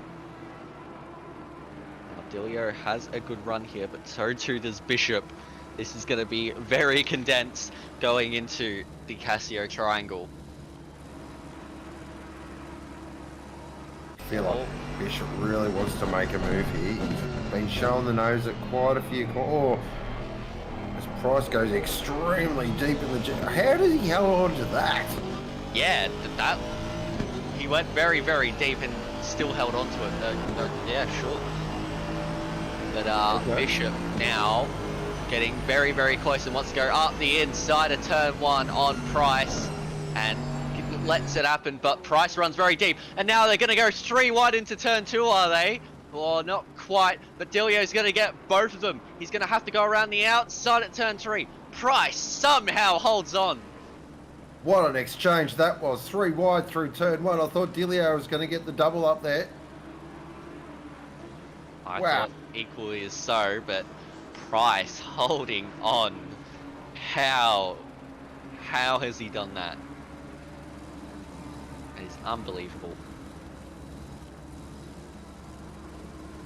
Price is, I don't know how he's kept that GTR out of the sand, like seriously, because you can just tell by looking at it, it wants to spit him off, but he's holding on for dear life. Yeah, and he's actually gotten a gap now over Dilio, so has managed to pick up a pace a little bit on this lap. Possibly just getting into a secondary tyre window where the car feels a bit improved. Meanwhile, out front, Makita has a nice gap back to Mitch Hobbs, so what a drive again from Philip Makita. And the only driver in the 59s at the moment. Yeah, unbelievable. Tell you what though, my driver of the day so far is the 705 of Connor Hind, up to 9th position. I think it's fair to say that he has been the driver of this race, although that incident he had at Degner 2 probably costs him an overall driver of the day for Split Yellow. That is true. I think if you're looking at a driver of the day that isn't Philip Makita, I'd probably go for Liam Hamilton. He's shown great pace today. Yeah, I'd agree with Hamilton. I actually like Price's drive as well. I think he's banged it on pole. He's sort of kept his nose relatively. Oh, as Bishop there ran super deep into turn 1, but Dilio's made a mistake on the exit of turn 1. Here is Liam Hamilton, currently in 5th position at the moment. Still chasing McNeil though. McNeil's doing a great job to hold on to that 4th. Talbot's kind of skipped away a little bit. Yeah, Talbot's just been able to pick up the pace a little bit here. But we'll see what happens. There's still a long way to go in this one. 12.5 minutes. I've actually just been looking at the lap times here. Hobbs just did a 2:02.2. Talbot, McNeil and Hamilton are all into the 2013s and 4s, so Yeah, well, Talbot's 1.7 seconds behind Hobbs now. maybe this race for second place isn't over yet. 12 minutes to go, plenty of time. Yes, and of course, at the conclusion of this race, we will transition over to Split Green. We'll start their qualifying session in a matter of about 5 minutes. We'll swap over to them towards the end of their qualifying session. Or as I like to call it, split stacked. Yes, very, very stacked split. But yeah, the gap between Hobbs and Talbot has just been slowly going down. It's just under 2 seconds now. Actually, McNeil's the quickest on the track out of these 5 at the moment. McNeil just dropped in a 2-minute 0.8. Good time from McNeil. Yeah, still plenty of time to go. We'll have about, I'd say, another 5 laps plus this one. We have seen in this race a couple of errors from drivers, so yeah, as soon as the sun comes up and they can see the track, it seems more mistakes have crept in. Odd. Yeah, very odd. I guess because they can see where they can make mistakes, they make the mistakes in that direction. I don't know.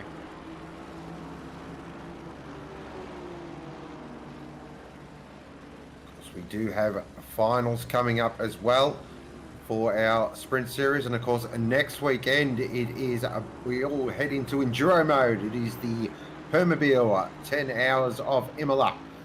Qualifying, I believe, are wrapped up tonight. I will be not racing, unfortunately, but I'll be cheering on my 150 Maccas lads. But looking forward to sitting down with the little man and watching 10 hours of Imola action.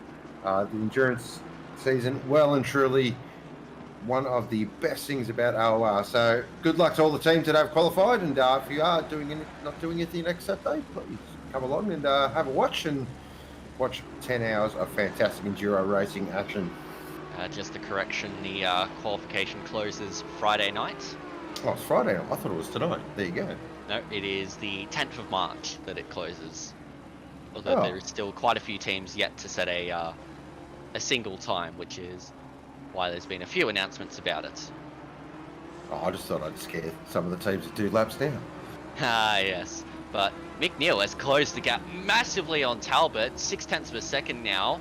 The gap between Hobbs and Talbot has stayed mostly the same. Hamilton just dropping back a little bit from McNeil.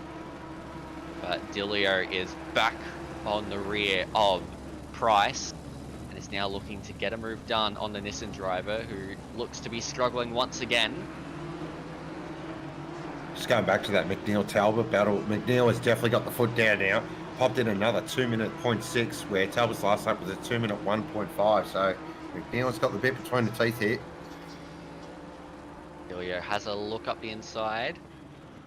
Can't scare Price into a mistake, instead scares himself into one. But the gap between Talbot and McNeil is 0.2 of a second. I have a feeling we may want to take a look at that one very, very soon. As yeah, look, it's very, very close. McNeil has absolutely put the throttle down now. It's really pushing. He could still get P2. If he gets P2 here, drive of the day, 100%. Definitely agree with that, because it looks like Hobbs is struggling a little bit as McNeil's going to try and go around the outside of 200R, set up a move at Spoon. That's very bold. Wouldn't recommend that.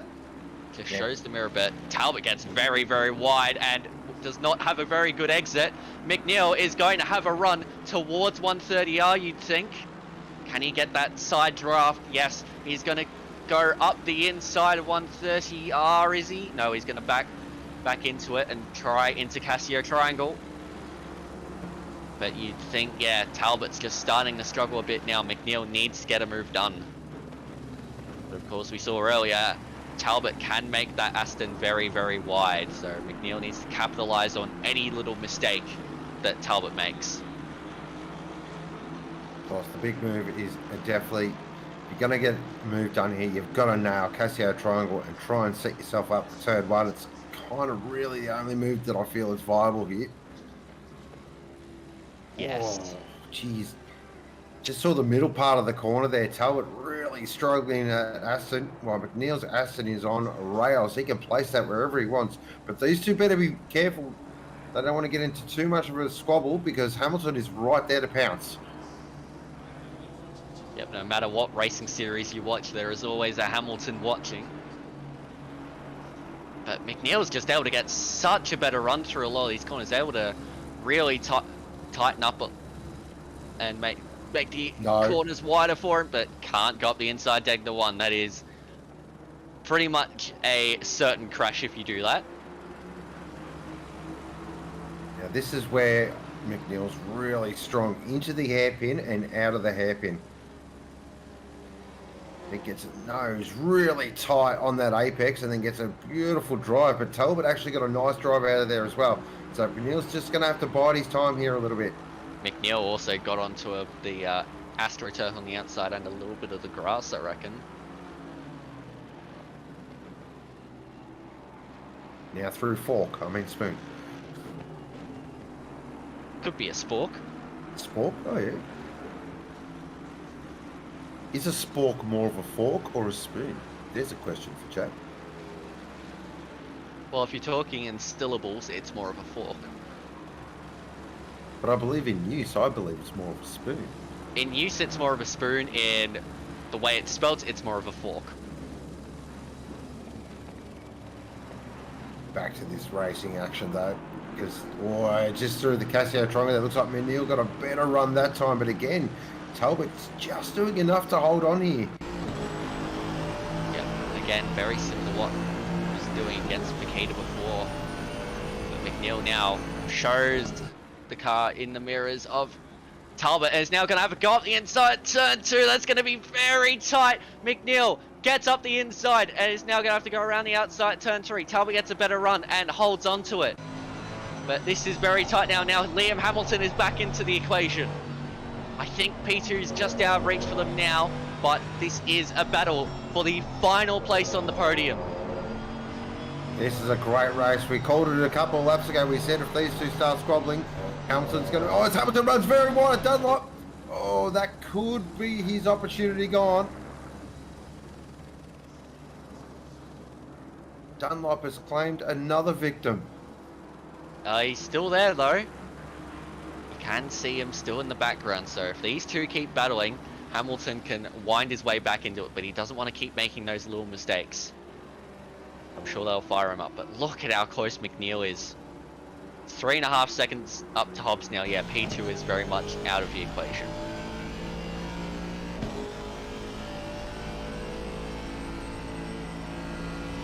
Talbot doing some nice defending here against the faster Aston Martin of McNeil.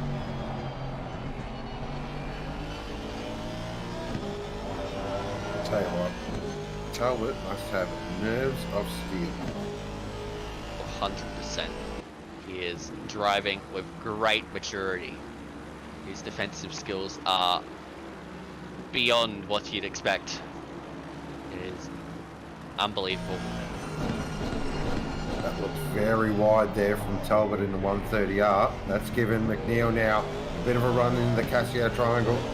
Again, yeah, McNeil just gets that curb on the exit of the Casio Triangle. It's compromised his exit. He's still got about 2, maybe 3 laps to go to get something done. He gets close into turn 1, but can't get anything done. He gets loose on the rear end. Going through turn 2. Might just be pushing the limits of those tyres now. Talbot has done very well so far. That was car control from McNeil though. That was backing it in motocross style. I love seeing that. Not good for tyres, but looks great on camera. Oh yeah. McNeil's just trying to hold back here. I reckon he's waiting for a last lap assault. But look at how close he is. And all this is doing is bringing Hamilton ever closer. Hamilton has picked up the pace a lot now. Wants to make up for the little mistake he made earlier. And I don't want to say it, but this does have a little bit of drama written all over it. I hope it doesn't end in drama, but with three very, very quick drivers looking to steal the final spot on the podium, it's more than possible to happen. But it looks like, yeah, it looks like we're going to have one more lap after this. Keita will cross the line with about 1:40 to go. Now McNeil's really got to now think his way through the next 6 or so kilometres and just think, okay, if I'm going to get a move, I've got to get it done now. Yep, he has pressure now from Hamilton behind, so any possible move that he makes could come at the risk of losing a position to Hamilton. But at this point in the race, at this point in the season, that does not matter. But Bakita has been unbelievable once again and will wrap up the Pro Championship and overall championship for Split Yellow ahead of the finals in a few weeks' time. There we go, on board with Hamilton. McNeil again, super deep into turn one. Talbot again takes that slightly different line that kind of compromises his exit a little bit. Yeah, McNeil really putting the pressure on now through the S's, just trying to force a little error from Talbot, but we've seen Talbot be absolutely monumental in defence tonight. Can he hold on? This is great to watch through Dunlop. Both get through cleanly. Now up towards Denga 1 and Denga 2. Oh, look how close he is. Wowee. Keep our eyes on this battle right to the end of this race, but McNeil is very close. Could we see a move into the hairpin on the final lap of this race? McNeil has to try at least something if he wants to get on the podium. Can't get a move done in the hairpin. Talbot defends well, but look at how close McNeil is. McNeil, I think, probably has one more opportunity. Has to absolutely get Spoon spot on here and hope that Talbot runs a little bit too deep and maybe get a run up towards 130R. This is fantastic to watch, but Talbot has been inch perfect in defense again. Look at that through Spoon. Probably the best line we've seen all night. Now just got to hold on through 130R. One more opportunity here for McNeil into the Casio triangle, but I don't think he's going to be close enough. Through 130R, gets a little bit of a wobble there. Oh, look at that. Talbot uses the whole track. Breaks perfectly straight into the Casio triangle as Bakita will take the win, 2 from 2. Second will be Hobbs, but it is going to be Talbot that is going to hold on with a monumental defensive drive. Third position for Talbot, fourth McNeil, fifth Hamilton. What a battle. That was amazing to watch. Wow, what an end to that race. Drama all throughout. What an end to the season for Split Yellow. Unbelievable stuff.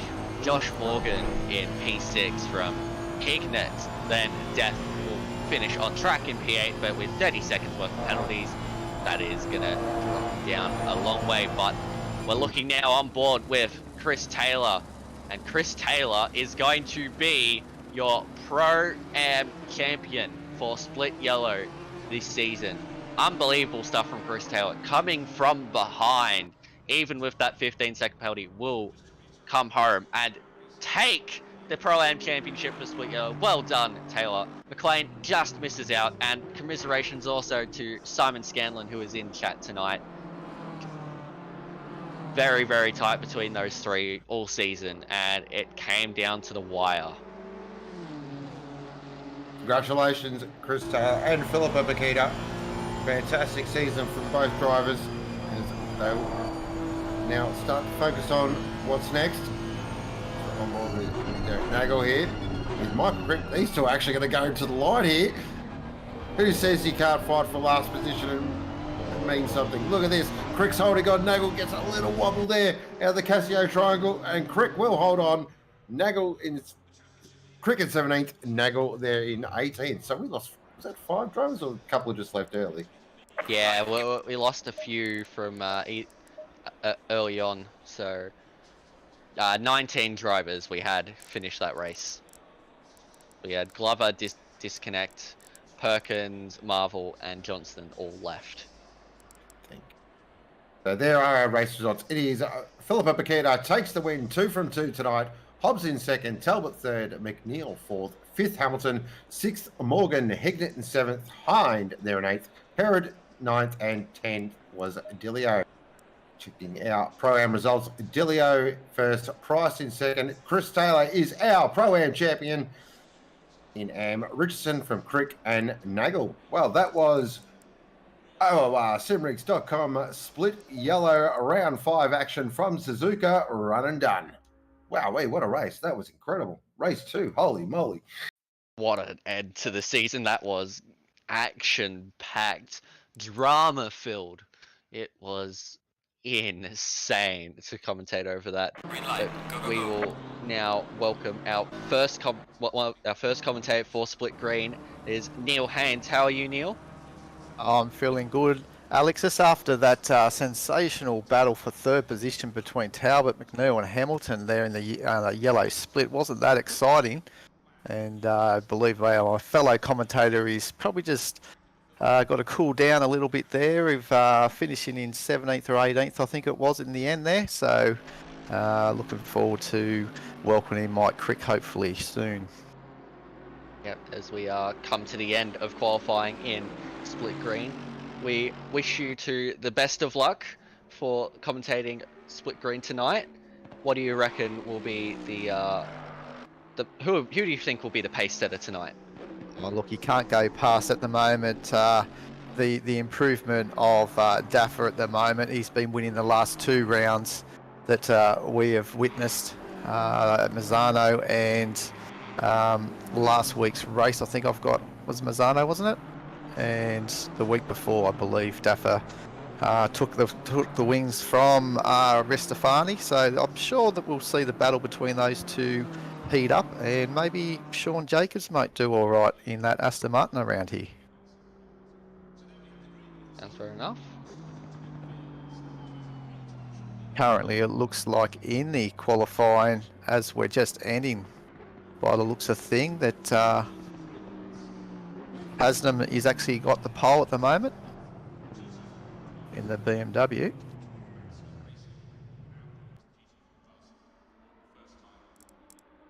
And here we are, night race to start off with, which is a 20-minute sprint for the Green Asia Pacific split for the Sprint Series. Big thanks to the guys at Simrigs for all your sim racing needs. And we've obviously got all the guys readying up here, getting all their settings done for this 20-minute race.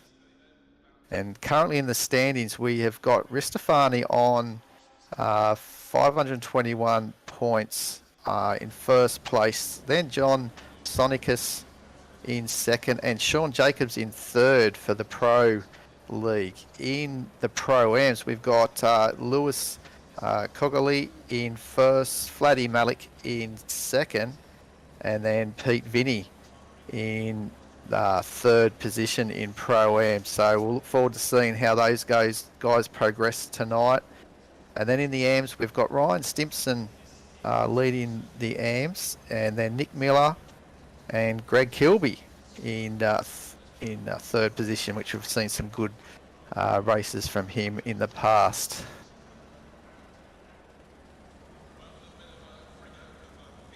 So not too long to the start. So tonight we've obviously got the 20-minute sprint race format, then followed by the longer 40-minute race. Qualifying's interesting. So the bottom 13 from this race will be the only cars, I believe, out on the grid, out on the track for qualifying 2. And it's a reverse order from 1 to 12 for race 2. And the qualifying order from 13 down will be as per the qualifying results for the bottom 13.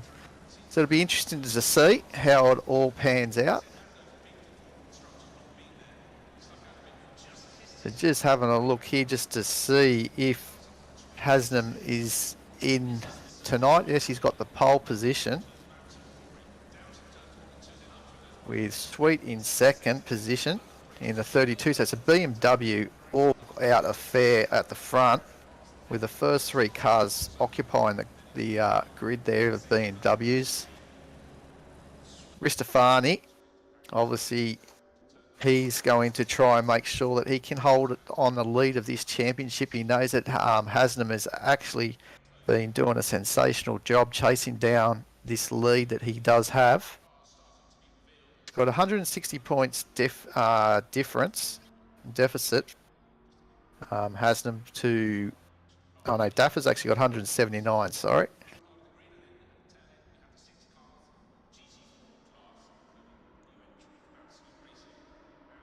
Daffer's in 5th position. So here we go for our formation lap.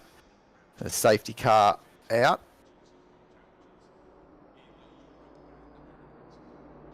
Sponsored by our friendly people there at Simrigs.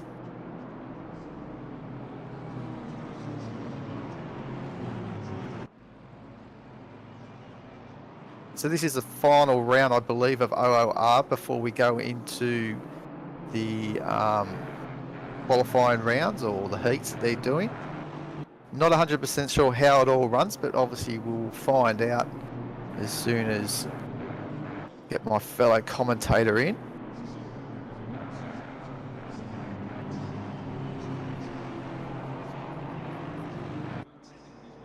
We've got the two Sonicus brothers in 5th and 6th as well, so we'll see how they go off the start. The 555 actually in front of the 44. We saw JP Sonicus have a good run last week at Editon. Look at those two cars. Don't they look good together? Two grey Aston Martins. We'll just see if they're going to have any sort of teamwork together tonight. It is definitely night here at Suzuka. As you can see, 9 o'clock at night. Almost replicating the time here in the eastern states of Australia. A little more closer to the Queensland time. They're nudging 9 o'clock as we speak. At 10 minutes to 9. So hello to everyone out there. Hope you enjoy this 20-minute sprint for OOR, the Sprint Series, green split.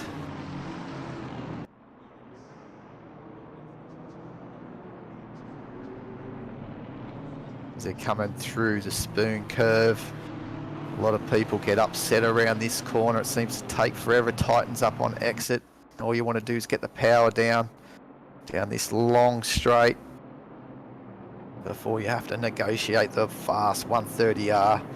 Seen many cars come and miss through here, but they're all lining up now.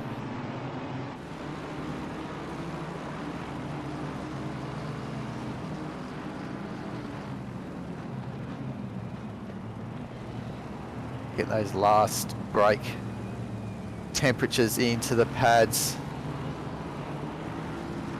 Hopefully we have a nice clean start for this green split. 23 cars on the grid. Oh, actually 22, sorry, because I forgot about the safety car being one of those cars. Looks like Cook is actually maybe in the pits, but here we go. Safety car's going to peel off. And we're going to have Haslam leading. Sweet and Ristofani. We'll see Ristofani probably hug this inside. See if he can keep Daffer out of the picture. As we've seen Daffer actually so strong the last two rounds, but here they are creeping up to the start-finish line. Painfully slow, and we should be about green now. We should see those lights, and there we go. And off they go. As we welcome Mike Crick, but if we go to the start here, and they're all getting through the first corner into turn 2. And now they're going to all have to negotiate these S-curves. It's all about just maintaining that speed, feathering the throttle, get through all these curves, and make sure you negotiate and get the power on out of turn 7, which most of the leaders are just about to come up to now, as it looks like Haslam Daffer has actually kept the lead. Actually, he's actually passed for the lead, actually, Daffer. if it's all right, as they all get organised here with your stand in order. Come up underneath the back straight, up to the hairpin. Turn 11, brakes on hard as there's a move here for third position. Ristofani working hard on Daffer. He's just going to find himself on the outside here. He's probably just going to have to tuck in before they negotiate the spoon curve. Don't want to be ending out the outside there. You can see the lights brakes as they try and settle. Looks a little bit unstable, the Honda of Daffer, but we know that he will get that pace out of that car if the last 2 weeks is anything to go by.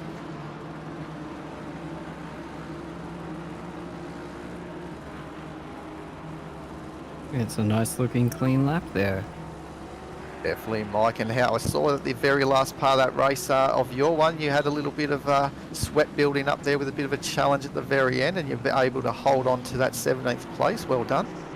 Yeah, it was a bit of a challenge at the end there, but yeah, the less said about my my last race of this season, the better. I think it wasn't a particularly good one for me in either section, so not super excited about it. But yeah, it was good to have a little battle there with Nagel at the end there. He's a good quick driver, so it was good to be able to hold on to that position here. We've got some really quick guys going on up the front here. Really good battle going on. The teammates going at it.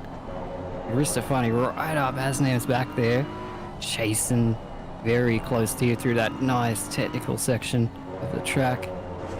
Coming up, holding on very well, keeping the speed up, super important through here. And holding on. He's dropped a little bit. It looks like he hasn't quite got as good an exit there as his teammate Hasnam, and yeah, he's lost a little bit of time. Very easy to do in those S's, very easy to do, especially when you're following somebody. Yeah, definitely, but Corey Sweet's doing a great job out in front at the moment in the BMW for an all-three car affair of the BMWs.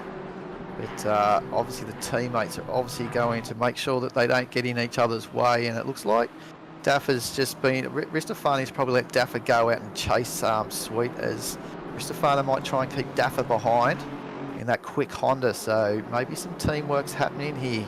Mike, we won't know because we don't get any info from the garages, but it looks that way.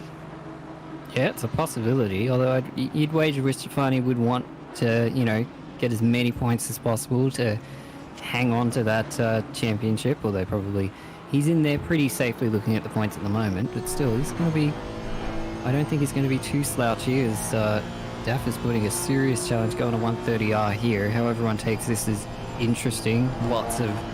Every car's a bit different, as we see Daffer getting a little crossed up there on the exit there. Very easy to do.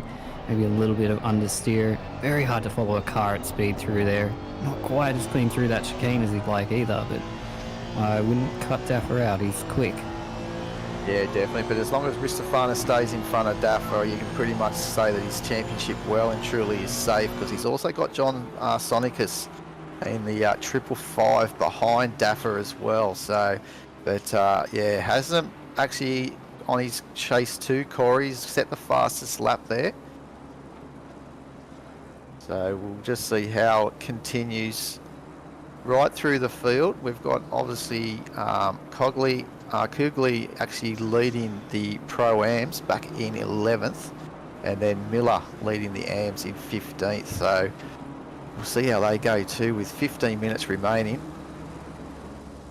Short, sharp 20-minute race will be over before they know it. And obviously, as we know, Haslam in fourth, trying to get to Sean Jacobs, which I'm just going through the order. It just doesn't look like Sean has actually made the grid tonight. So no, he's not, which does make it a lot easier for him to gain some more positions up there. It does make it a little bit interesting, that sort of battle for the final spot on the podium there. Haslam's definitely in for it. We're just watching Thomas McInnes at the moment in the other McLaren, or the leading McLaren actually, on the field, the only McLaren as well by the looks of the leaderboard. We've got Ross down there in 20th in a McLaren as well. I think that is it. There are not too many McLarens in this split, but a very good car here. So teammate Kins there should be able to hold on to Malik. Malik's in second place. So Malik's actually, it's interesting actually, because we've got Cugley and Malik both in the same position on track as they are in the championship, and they went into this race even on points. So it'll be interesting to see if Malik can get ahead of Cugley, or if who comes out of that battle, because it's really down to it here, as we see Daffer knock up the fastest with a 1:59.635. Very good at this early stage of the race, although very low fuel for this 20-minute race. Yeah, it's not surprising, as we've seen Daffer taking the fastest lap the last couple of weeks as well. Ryan Stimpson actually has got a 15-second penalty for causing a collision on lap 1. And I haven't seen that on the replay yet. Maybe I missed that. But yeah, hasn't Malik been having a great race in the last few weeks as well? But this battle here for the third position with Daffer. Yes, as the graphic there is race control, just reminds everyone, as Mike said, they are tied on points for the Pro-Am Championship, so it's going to go right down to the wire tonight.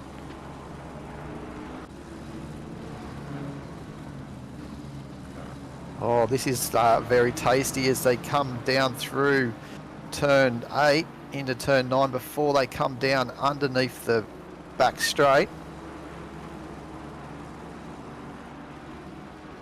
Yeah, didn't quite get the exit he wanted there, Velasquez. He just didn't quite hook it up, unfortunately, because if you can get a good run going up to that hairpin, it's a good, nice, it's one of the best overtaking spots on the track. It's a hard track to overtake on Suzuka. There's a lot of places where you can do it, but because it's generally such a high speed track, everyone's going at full pelt, it's hard to sort of get those moves done here. So overtaking is a big challenge.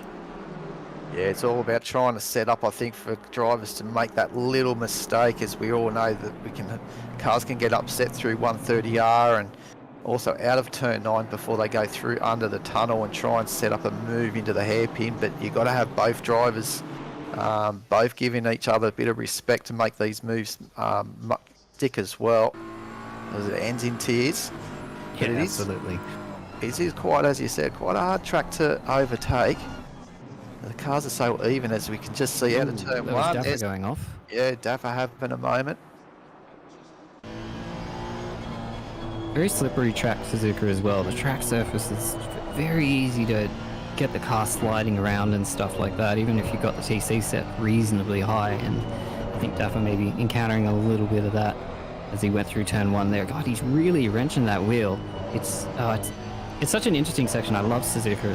It's such a interesting challenge of a track, because that sector 1 especially is so critical to get every line right, to get all your inputs perfect, because if you just mess up one little thing, it can ruin the entire section.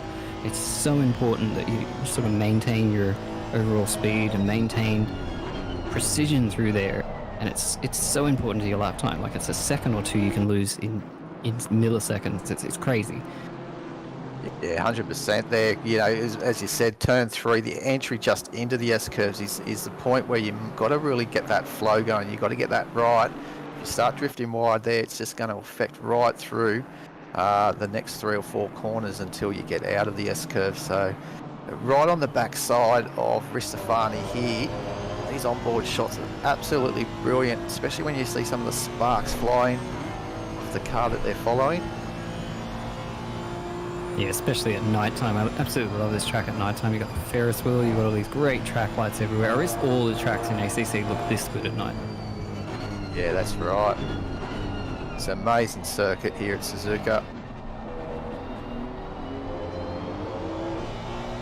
And sometimes when the dust gets kicked up too on the exit of that chicane too, as they come through the final little bit of curve just after pit entry, or just before pit entry, can actually sometimes just miss, especially when you're following, you can't find that little curb, and if you get too much of that curb, it can bounce you around too. So here we go. Well, we got the brothers going at it.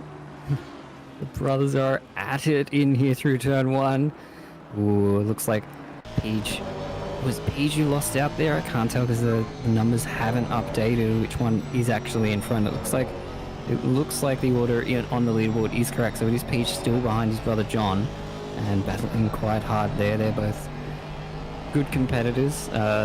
This is obviously Peach hasn't had the best season, so he's not really in the contention for the championship. But that's not going to make him hold back here, I think. Yeah, and Ali Karuden as well is coming into the fray here and seeing if he can upset the party here of the Aston Martins of the two brothers. And they really look like the old Spitfire planes, don't they, with that livery of the open mouth on the side. Sensational custom livery by the Sonicus brothers, but have a look at this white Porsche behind. He's looking for a little run if he can and try and put a sneaky nose up the inside somewhere.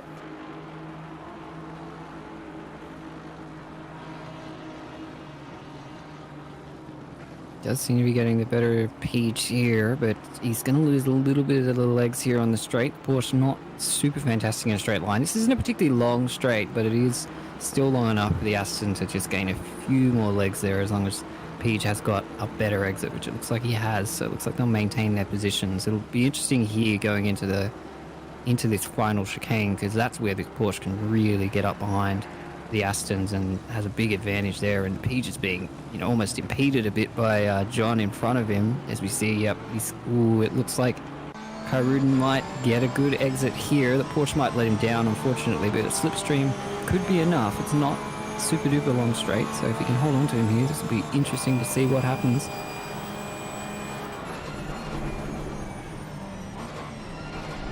Yeah, Very close. it's close as well. You wouldn't have been able to get a cigarette paper through the between the bonnet and the boot of the Sonicus's car there. But back up front with Hasnam, fastest man on the circuit with a 1:59, absolutely flying on the sixth lap of the race. It's a little bit cool out there with 15 degrees temperature as well, so probably really getting the engine will be loving that cooler temperature. But as you said, the slick surface of this track, hard to maintain those tyres to really stay in that operating window. Absolutely, and I actually just noticed too that the track, when we started, the track was still only fast, and it's only just gone optimum in the last lap, so we could see those times start to increase, because it looks like there is a little bit more grip available. So we'll see if any of the drivers take full advantage of that, and anyone can knock Hasnam off that fastest lap pedestal that he's currently sitting on. Yeah, Malik and Kugly's definitely still having a nice fight, and so is Vinny and Valentini as well, back in 16th and 17th, the other two BMWs. Yeah, Miller doing well there. He's 15th at the moment, and Stimson is leading the AM Championship and is a fair way behind with a 15-second penalty. So some good points here for Miller if he can hold on to that position.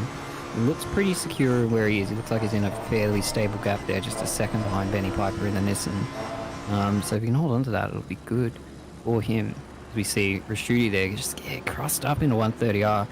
It definitely explains a little bit more about how we've been seeing a lot of correction on the wheel with some of these drivers when the track's only in a fast state.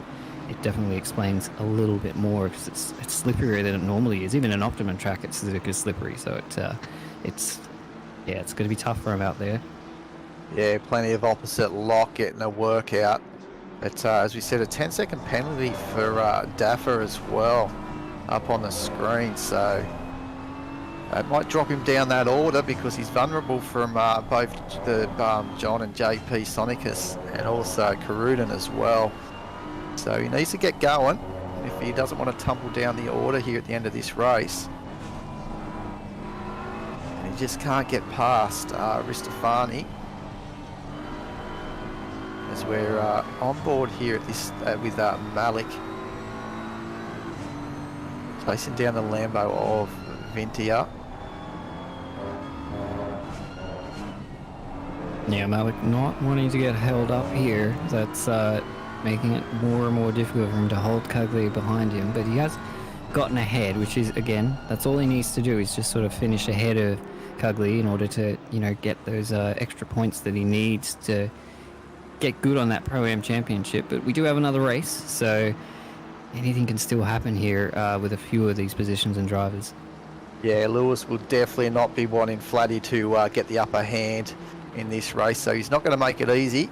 And was there a mandatory stop in the second race, a 40-minute, or was it an all-out sprint? All-out sprint, Mike? 100% sprint, or you go all the way to the end. So it's a 40-minute sprint for the second race. So yeah, it's all about track position and good qualifying position. But it all gets shaken up, obviously, because we have that top 12 reverse grid as well. So at the moment, we've got Kugley actually maybe wanting to stay in that position because he would be on pole for the next race if he stays where he is. So it's interesting what choice you make there. But I think P2 is just as good as P1. So 11th, I don't think he'd scratch at that because again, that championship being at stake, how it is. Yeah, exactly, Mike, and that's a great point that you brought up too with the reverse grid order from 1 to 12 for the next race, for race 2. And only the bottom 13 will be out of qualifying to sort the order from 13 down. So Kugley might have that in the back of his mind as well, but yeah, definitely will want to try and get these points if he can, because as you said, the outside isn't so bad, especially with the rolling start, with a lot of things that can go on. But this is hotting up for the actual overall win here between Corey and Hasnam. And also look at Ristofani really holding up Daffer a little bit there, I reckon. That was the team. I think that was the order of the day for the two BMW teammates. And it looks like it's working out fairly well for those guys, but we'll see if Haslam can actually get sweet here at the end of this race, as here we go. Right up there as well. It's just a three-way battle here, and it looks like Malik's just got that little bit extra pace on Vincent, but he just can't get past him, and it's slowing him down, and it's inviting Coglian to make a move. But again, it's always that same thing where one person can't make the move ahead, but the guy behind is also going to have that trouble. So I think they're both banking on mistakes here, but neither driver looks like they're making any mistake. Everyone's driving nice and smooth and cleanly. Yeah, Kugley, Malik and Sweet and Haslam is actually a race director's nightmare trying to fix on these battles, as you don't want to miss the action, and there's so much going on. And as you got the championship for the Pro-Ams just heating up, both, as we said, tied on points at the start of this race.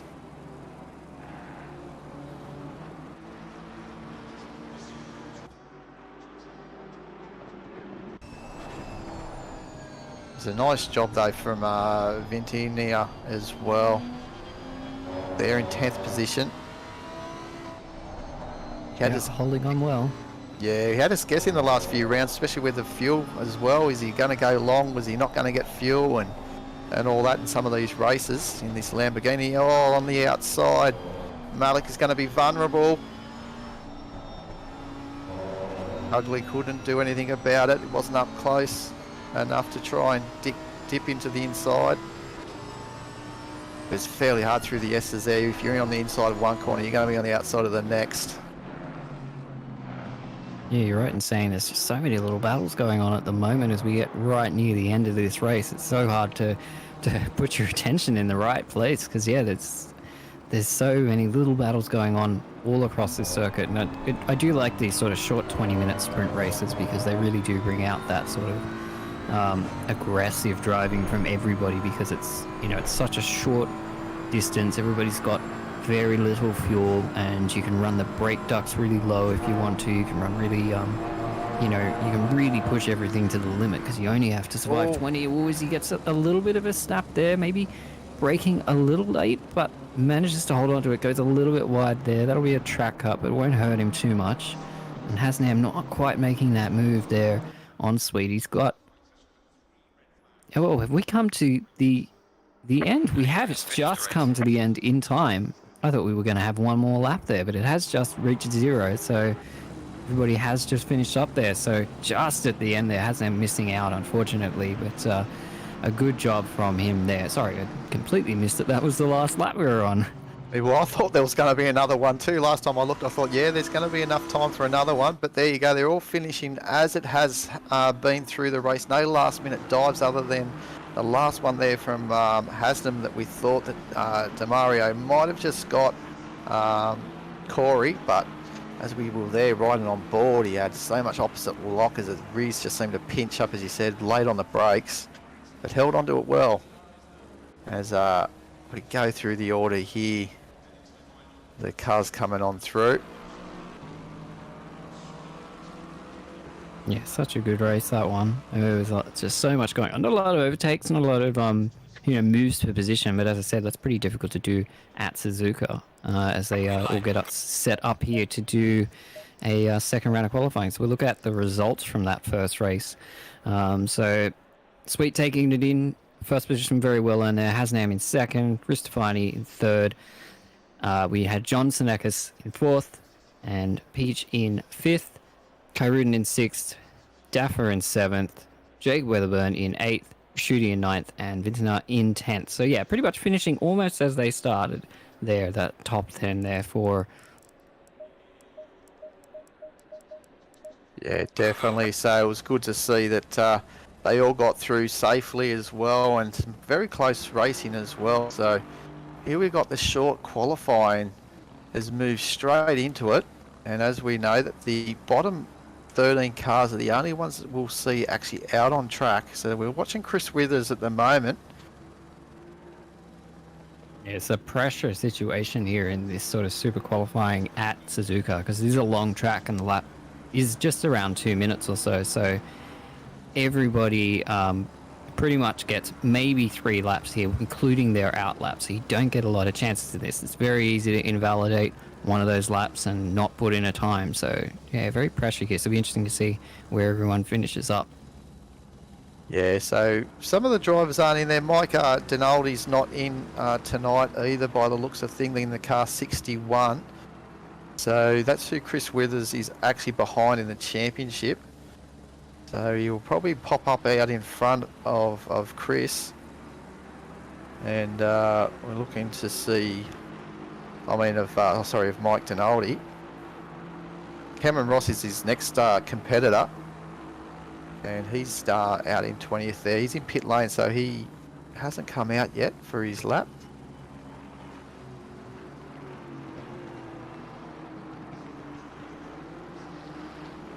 So the BMWs were the car to be in for race 1.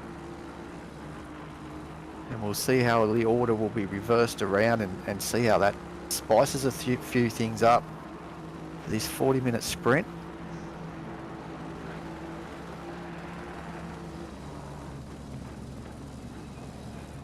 It's only going to get, as you said, about 2 timed laps, more than likely. Some of the drivers might only get 1 that were late out of pit lane. There's all these drivers now are just starting their first hot lap.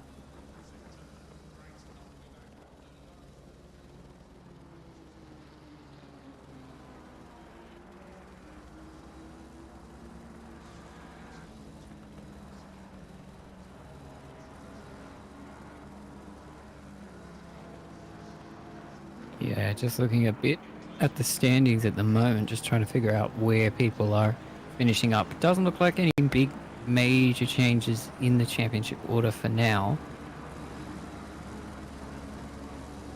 Yeah, the only one that as we know would be the big one that we're talking about was Malik and Kugli that whereas actually equal on points, so Malik will have the upper hand there. And as we know, Kugli will actually start on pole position. Sitting in the pits, they're not able to qualify. There's Thomas McInnes in the BD Motorsport car, and the McLaren. I believe he finished up in front of Ross in the second McLaren. I can't remember now, in that last race. Yeah, I believe so. Only 1 point difference actually between Malik and Kugli there. So it's 20 points went to Malik and 19 points went to Kugli. So it's only a 1 point differential between those two So definitely still in it for Lewis. We'll just have to see which one of them comes out on top.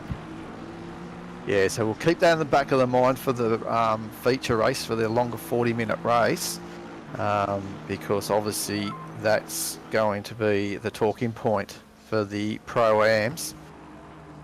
Well, almost a 2:01 flat there for McKinn's, so not a bad lap to set. Benny Piper's come, it's still the fastest lap. Nobody's come and beaten it just yet, as we're seeing everybody roughly in that sort of 2:01, 2:02 times, which you'd expect from sort of everybody who finished around about 13th and below.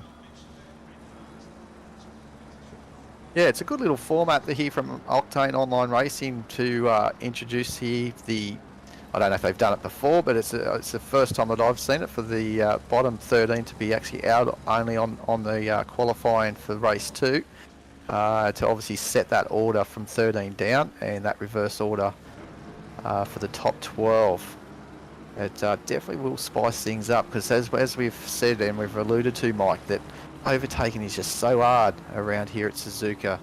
They can try and set up an overtaking move here at the hairpin, but it can be very dive bombish sometimes. So you got to make sure that you get a little run on the outside of the little right-hander before the hairpin entry, and have it down the inside there on the left at the braking area to make sure there's no sort of hint of a dive bomb.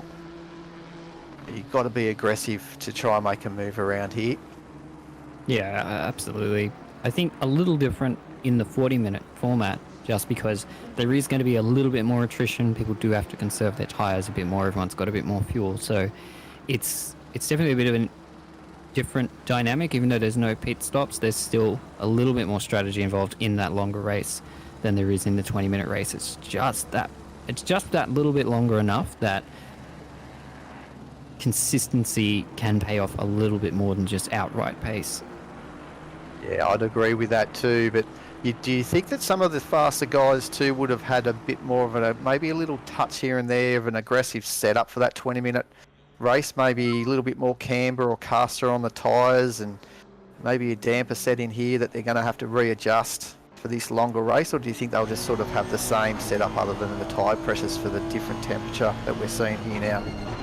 I'd imagine there'd be a few changes, particularly things like brake ducts obviously being higher temperatures now, and a couple of other settings, because more fuel, you're carrying twice as much fuel, and that can change the balance of the car either, statically or dynamically. So you do have to consider that, and I think there will be some differences depending on the car, difference in ride heights and all that sort of stuff. Velasquez now taking pole position there with a very nice 2:05, which is a nice quick lap to do after only 2 laps. But we're seeing now, yeah, Mo, that we're on board at the moment, he's absolutely flying. He's almost a second up on his best time. He's in P4. We'll see if he can actually climb up the order here. He's not putting on pole. He does very well in there, right at the end, the very last moment, managing to put it all the way there on, 13th position. But we'll count that as pole. You get the points for it.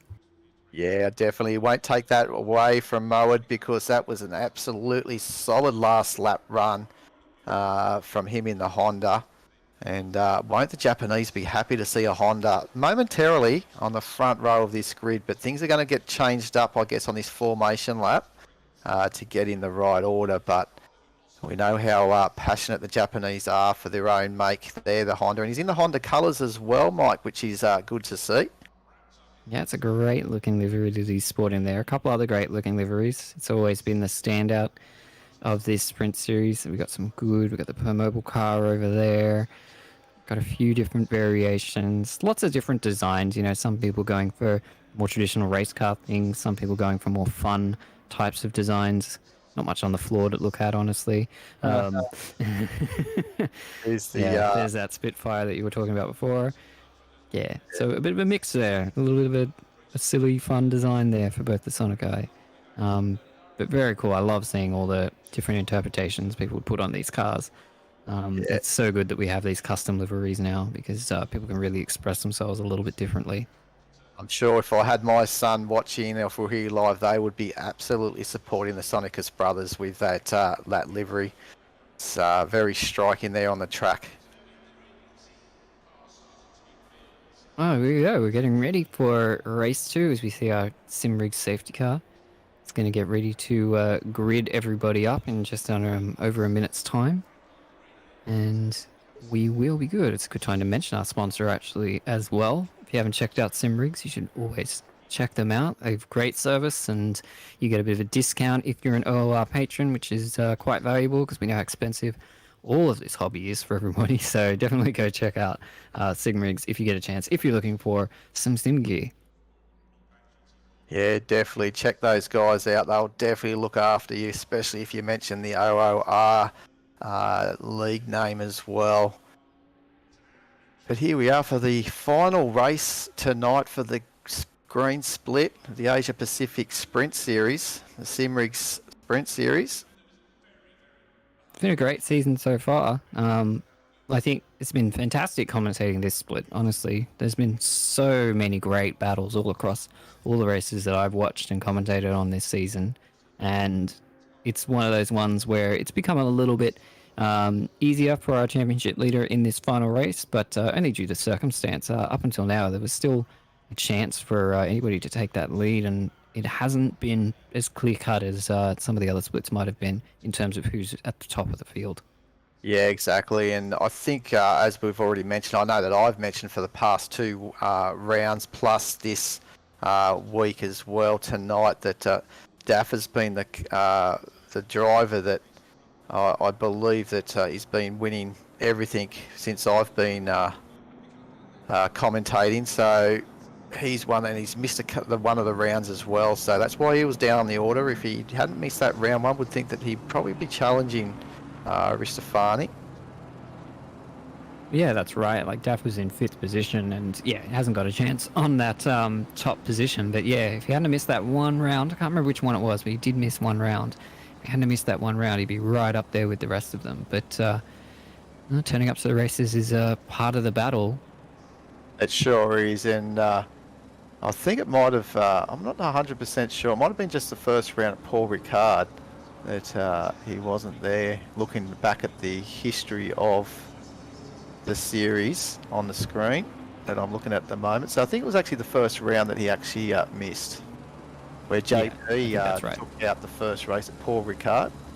That was a sprint round as well. So we had JP taking out it, and then his brother John taking out race 2 there at Paul Ricard back in the first round. Yeah, that was interesting.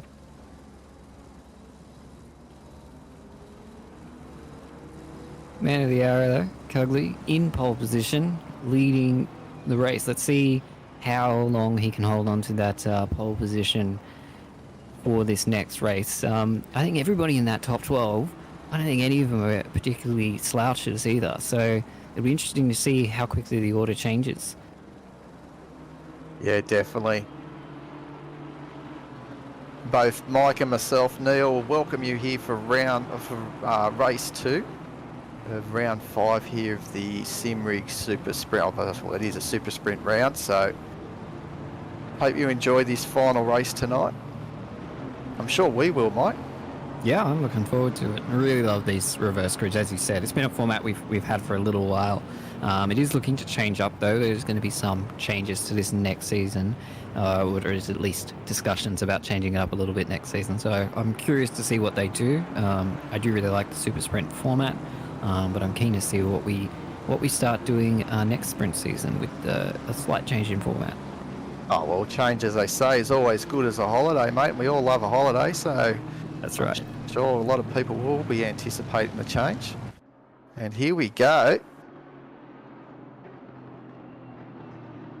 And can Cugley hold out Malik into this first corner, and will Vintier actually do anything with the Lambo and stick it down the inside and push Malik out, or not actually physically push him out, but actually just stick it down the inside to force Malik right around the outside. We will shortly see. I'll let you take it over, Mike, for the start of this race. No worries. All right, we're seeing our safety car pull in. It's a bit of a long run down to the start-finish line here at Suzuka, so everybody sits in nervous anticipation as they approach the start-finish here. Got Cugley in pole and Malik right behind him. These two going for the Pro-Am Championship. So there's going to be an interesting battle here. It's going to be interesting to see what everyone does as the lights go green. The cars are away. Everybody getting pretty... So there's a bit of contact at the back there between one of the Sonokai and I couldn't make out who that was. Oh, as we see Malik taking a bit too much of a dive on the outside there. He's going to lose a few positions there. Cugley has just said, yes, thank you, and taking away... Oh, as we get some contact at the back there. And again, that's not good. We have a safety car. I don't believe it was for that incident. I believe it might have been something further back, because that didn't look like enough for a safety car, but unfortunately the safety car has been called, which is a disappointing way to start this race, but obviously an incident further back that has caused the safety car to come out. So a bit of an exciting start there, but not a very long one. Yeah, it was quite quite interesting actually. I'd like to see that replay because Daffer, I thought that he would have been a lot further back, but he seemed to have been right up in the top 4 or 5 at the start of that race. Yeah, I was trying to figure out who that Honda was. I'm like, that can't be Daffer. He's way too far up, but it was him. But yeah, getting tangled up there. So bit of a rough start to this one. Yeah, it could definitely have been a bit of a question mark on that rejoin, I think, and I think that's something that stewards are going to look at as we go to the safety car period now. I think that'll give them time. I think they will be looking. I wouldn't be surprised if some penalties start coming out. But you did catch something about it at the back there at the start too, that may have caused this safety car that was just off the screen at the end. So maybe there was something we haven't seen. You got a replay here going into turn 1, so definitely looks like something towards the rear of the field. As we see our leaders going through, we caught all of this action. What happens? Oh, someone is that? Oh, I can't quite make out who that car is. Oh no, it's a poor Nissan. Oh, that's so sad to see. I've seen enough Nissans spinning around from first person today, and that is that rejoin that we saw. And yeah, that's. Yeah, it's hard to They're not going to look nicely at that, unfortunately. That's, hard to stop the car, obviously. Understandable that it is hard to stop a car when you're going at speed across the grass there and it's very slippery on cold tyres, but that rejoin, I don't think stewards are going to be a big fan of that. Yeah, to be fair though, it looks like Daffer caught that curb as he re-entered as well, which upset that of his Honda as he came in. So, but yeah, you just got to be aware of all these curbs and where to rejoin as well, because it didn't look good. But they might have a little look and just have a bit of leniency there in case that curb did catch him out. I think the issue will be just that he's off track. As soon as you're off track, you no longer have the right to the racetrack. He's kind of rejoined almost on the racing line there, and that's probably how they'll look at it. But look, I'm not a steward, and we're not stewards up here. We just talk stuff all day. So we'll wait for their decision, and I'm sure they'll take it with the appropriate amount of what would you say, care, I suppose. Yeah, so these things do happen, and we've still got the safety car on at the moment by the virtual safety car. So it must go for just this last one more lap, I would say. This would be the final lap. As some cars are actually in the pits to get those damage repaired. That's one thing, as you said, Mike, is that you got to be a little bit conservative in these longer races as well. They've just come from a 20-minute race and they're poking their noses in a little bit too much, I think, for going 4 wide into the first turn. We know that's always going to end in tears, and that's what we've seen. And then also there's no mandatory stop as well, so any sort of pit stop that you're going to need to do for any repairs is really going to hurt you, because you know that no other cars are going to really need a pit for a mandatory stop. So yeah, you need to keep it on the black stuff and try and keep it on for 40 minutes, that's for sure.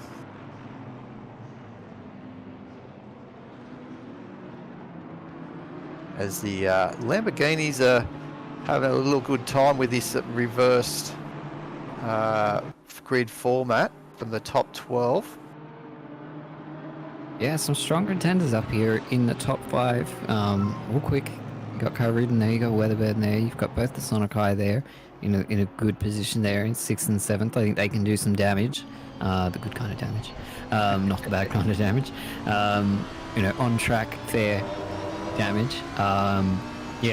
They'll be the ones I'll be keeping a close eye on now that Dapper seems to be a little bit out of the picture now as far as the rest of this race is concerned. He will probably make some good time up, but the safety car's coming in this lap, so they're about to go back on full noise, and we'll see how this shapes up. So round 2, we'll get to call it again. So not lap 1, but actually lap 1. Just one thing, Malik. Yeah, Malik's fallen off there, unfortunately, as well. Yeah, so he's out. So he's effectively out of the Pro-Am Championship run. So Cugley looking good. 3 wide as we're going into this first corner. We've just had some incidents there, and they're going hard at it again. Both Sonokai taking advantage there, pushing wide. Nicely done. So they both just cut through there, taking advantage of the mistakes as poor Kairudin at the back is just getting swallowed up. Like I said, it's just it's a concertina effect at this particular set of corners. You get one entry wrong and the rest of it just sort of falls apart. As we see Corey right on the rear here of Hasnam to basically part 2 of their battle. Let's see if Corey's got what it takes to do an overtake on track. Yeah, he definitely was looking good in the first race. And an overtake early in the race is what they're probably trying to achieve. There should be some opportunities. Oh, a little bit of a bump there. Porsche won't be happy with that. And that definitely wasn't a Porsche doing Porsche things there. That was probably a BMW causing a Porsche to do a Porsche thing with a rear swing out. Yep, that's right. Porsche is a good example of actually a car. Oh no, way too deep there is Stefani. Unfortunately, getting car. Oh, and they've gone 3 wide through there, which is very unfortunate for Kai Rudin. A bit of a victim there. Rejoin wasn't too bad, but yeah, got caught in that 3 wide and losing a lot of positions now. That Porsche's going to struggle to get up the straight without having any kind of good exit. He's going to drop a lot of positions. Not a good end to that little battle. It's like the werewolves have gone of the night, and these guys are absolutely bumping and grinding in the daylight here. Yeah, here I was saying that, you know, they'll take it a bit easier here because it's a longer race, but the exact opposite is true. It's almost like everyone's going a bit harder. That was a nice move, I think, from Vinny that we've seen in the Tic Tac BMW as we ride on board, as he's trying to get a run on McInnes as well with the McLaren in front of him. Yeah, the Sonokai just sort of following up here, now in 4th and 5th place. So we've got Peaches taking the lead from John. John's wanting to hold on to that 2nd place, so he's going to probably follow his brother around, but he doesn't want to get held up by him too long. But I think they're both sort of kind of almost working together and cutting through the field here and doing it very effectively. So we go back here, and Daffer trying to make up all the time that he's lost from that incident, and most likely some sort of, I'd assume some sort of penalty, but we haven't seen anything yet. It looks like a few incidents though, so the stewards will be easily looking at a lot of things, I think, from lap 1. Yeah, lots of little bit. Ooh, got that was close. Zikri in the Bentley, the mighty Bentley, the one Bentley in this split. My favorite car in this split, I think, outside of the Nissan, but the Nissan's always my favorite car. But the Bentley here, getting all crossed up and really challenged here by Kairudin, who's a little bit out of position, I'd say, but managing to get past Zikri there and taking advantage of the Porsche's excellent ability to take those corners. Yeah, but then it looked like he got held up there in the Bentley Zikri as well. He couldn't do anything, being stuck behind the Porsche. It's such a momentum-based track. Any loss of momentum here, and you just start to bleed time, and it's really easy for other drivers to just catch up and swallow you up. Yeah, it can be frustrating, definitely, with that too. Just, yeah, it could be just that little bit of a poor exit, and as you said, that momentum just leaves you, and you end up losing, 3 or 4 kilometres down the end of these straights. But look at this coming into the hairpin. What some great action we're seeing. Into the hairpin, the chicane, sorry. Mental blank there.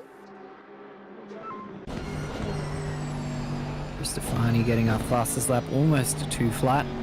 Very good for this early in a 40-minute race. But we are only half an hour left. God, these first 10 minutes have flown by, even with the safety car. So we've still only got half an hour left here, so we're just keeping us engaged. It's really hard to pick a place to look. It looks like we got a drive-through for car number 952 Cook. Obviously deemed to be a major offender in one of those incidents. Yeah, and do out of there, exit turns. I mean, coming into turn 3 as here comes. Is it John in the no JP? Isn't it in the 44? Yep, that's Peach in the 44 trying to look up the inside there of Ristofani. Ristofani's gone wide. John's going to be like, thank you, and go through Degner's too. And John is going to follow through as well. Ristofani probably losing 2 places here. He's got the inside line for the hairpin. But can John make it stick? He does. He puts the car in the right place, and those two are just cutting through the field. This is what I expected to see from those two. When I saw them in those positions there, I thought these guys are going to have some fun. Yeah, definitely. And just looking there, what in front there we've got, there's that penalty. He's got to stop and go, Daffa, for his involvement in that turn 1 incident for dangerous driving. So pretty standard for a lap 1 rejoin of that nature. We've had those before in other splits, and yeah, that's pretty much the standard penalty for something like that. It's just, it's unfortunate, but once you're off the track and there's a lot of traffic around you, you've got to be so careful with your rejoin. I just don't think, I think he was just too hasty on his rejoin. But the battles continue up here anyway without Daffa. As we see Corey. Who's our orange BMW back there? It's gone, it's Corey. Corey's gone very wide there. He's cut all of the track. That's a good way to get more lap time out of it, Corey, but probably get a bit of a track warning from the stewards for that. Yeah, I think he was all locked up. He just got caught up with the concertina effect of the cars breaking into the chicane and took the wide route, so he didn't option, so he didn't collect the back of Ristofani. But yeah, race 1 winner Corey finding it tough there in position 9. As Rashuti doing a great job as we're sitting looking at the back here of this battle. Actually, we're on board of Hasnam, actually, looking at Rashuti. There's been a couple of swap-ups for position there that I'm looking at. This has changed a few things, but we've gone on board here. Rashuti trying to regain some of the positions he lost just a bit earlier, but getting through okay. Nice move there in the BMW behind. As Weatherburn is fighting back. A nice bit of driving by both of them. Weatherburn showed a bit of respect to Ristofani and let him through down the inside of that hairpin, but really concentrated on the drive out of the hairpin, and he's been able to stay in front. Good driving there from Weatherburn. Ristofani, obviously fastest man on track at the moment, and doing very well. Got a lot of pace, but Weatherburn's not going to let him off easy. As we see Peach going through at 130R. Did he just overtake a 130R? He did. He sure did, and he was well and truly up alongside of, I'm trying to think who it might have been, Vindia. Vindia, so it was absolutely game on, and it was definitely JP's corner, being so far up. So nice driving by both of them, because we know how commanding it is if the driver in front just tries to turn in on 130R there when you're going too wide. But here we go again into the first corner where a lot of action can happen. Good move there from Ristofani down the inside. I think he's got Weatherburn on that occasion. He does, as Corey now comes up on Weatherburn. Weatherburn probably not getting the best exit out of turn 2 there, going into the S's. He's got a big job ahead to hold off Corey, race winner from race number 1. He's got his warning there to please use brakes, so hopefully Corey abides by that.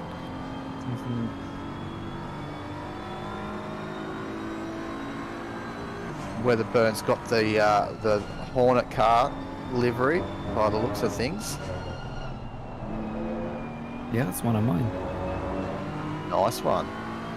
Actually, no, I did a modification of that. Sorry, that is an existing livery he sent me, and I had to add some things to it. So, no, I don't take credit for that. I just remember doing it. The design isn't mine. Kind of reminds you of the Nissan days with Rick Kelly and the boys. Yeah. V8 supercars. Nice one. As this battle is still hotting up. Yeah, Rashuti seems to be in all the battles at the moment, just getting caught up by everyone.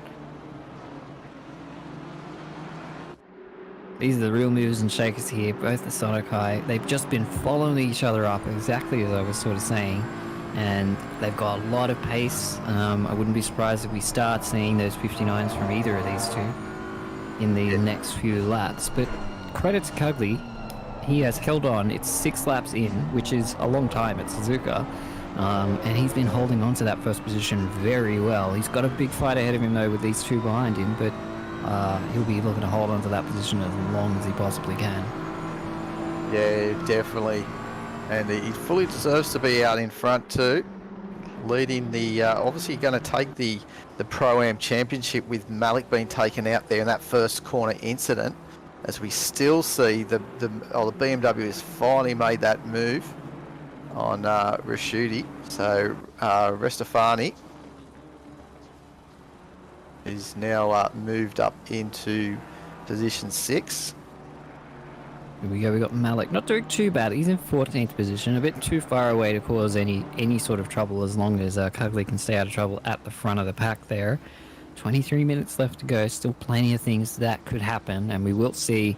You know, some of these guys have been pushing a bit hard. They might be starting to reach a bit more of the end of the lap of the tyres, depending on how they've set things up.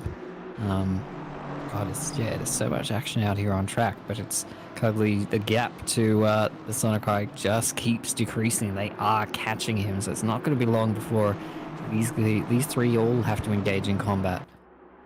So isn't this a turnaround too? We had the 3 BMWs in race 1, and at the moment we've got the 3 Aston Martins for race 2, with Haslam just breathing down there next in position 4, with the fastest lap as well, and that's car 789 BMW.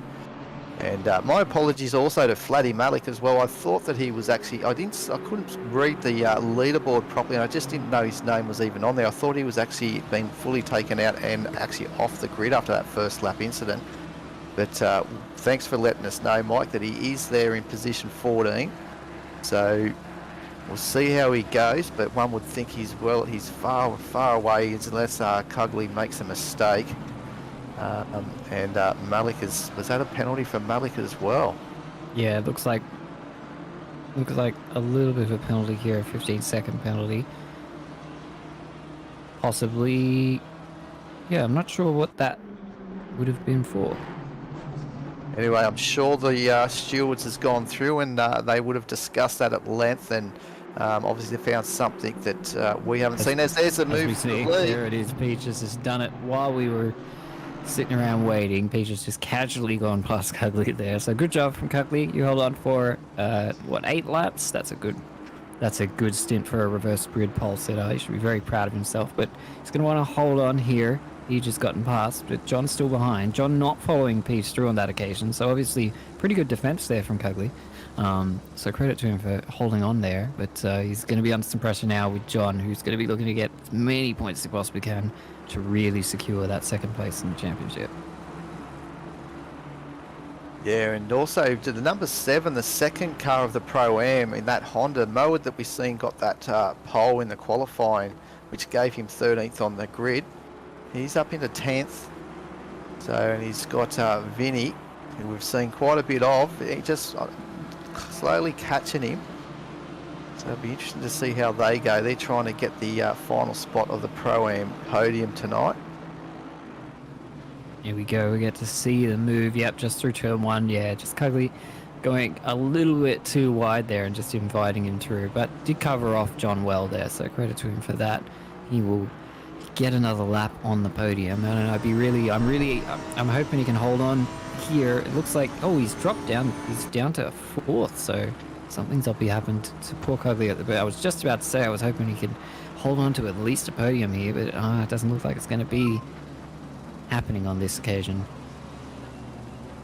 And here's car 22, Ristafani is getting a 10-second penalty as well. So that's interesting, actually. That makes things a bit different. Yeah, I think we did see him maybe getting involved in a little bit of that incident there, but currently looking at Ben Vintia. Here we go on the replay. going into the hairpin, it looks like, yeah, just getting a bit wide, and yep, they've just both followed through here. Again, it's probably one of the We are at easiest halfway mark, still a opportunities way to to go. get a nice clean overtake done if the other driver does go a bit wide like that. So, unfortunate for Cugley, but good effort, has held on very long. He's still there in 4th position, so still in there for a fight. Definitely not something to shy upon at all, because he can still regroup here, knowing that Ristofani has got that penalty. You know, he can breathe a little bit, and yeah, as long as Ristofani doesn't get that red miss after getting told that he's got that penalty and causes a little problem for Cugley. As we look at Corey just getting that nice moment run out of the hairpin. Just trying to see if he can duck it down on the inside for the next corner, but it's very hard because it's such a fast entry into the spoon in this first bit here. A lot of the time I think they're in 3rd gear and then maybe knock it down in a 2nd. Oh, and Cugley's just, I think his tyres are gone, Mike. He's having all sorts of problems at the moment running wide. Oh, that was, Oh, yeah. that wasn't, was that That wasn't Cugley? him. No, it wasn't Cugley's up the road. Sorry about that. Yeah, it's Vintner up there. Now dropping a few positions there, unfortunately. Yeah, going wide, and Corey and Ristofani taking advantage. Everybody pushing ahead. God, so many driver positions changing up, getting crossed up all over the place. Yeah, definitely. That's all happening. And we're starting to see some those red block boxes of penalties too starting to accumulate as well. There he goes up first, 159, I think. 159.9. A good lap there from Hasnam. Yeah, this is going to go all the way down. So buckle up, guys, for the next 18 minutes of the green split Simrigs Sprint Series here at Suzuka. And can Haslam do something to the two Sonicus brothers? But I think some of the viewers will be enjoying to see if the Astons can change the things up a little bit from race 1. And these two guys are absolutely doing a sensational job.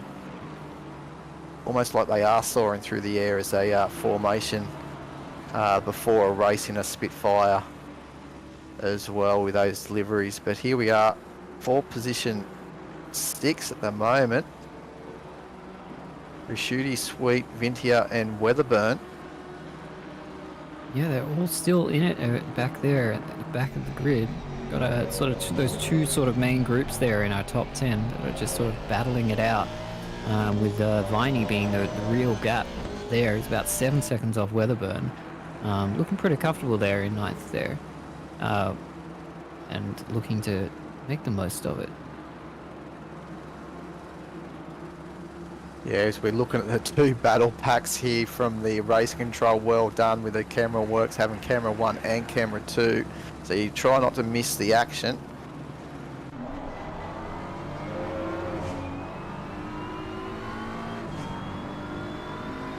And really, they're not too far away from the leaders too. If anything happened to these leaders too, Mike, you don't want to sort of put that on the leading battle. As we're having a look now at a challenge for 2nd position.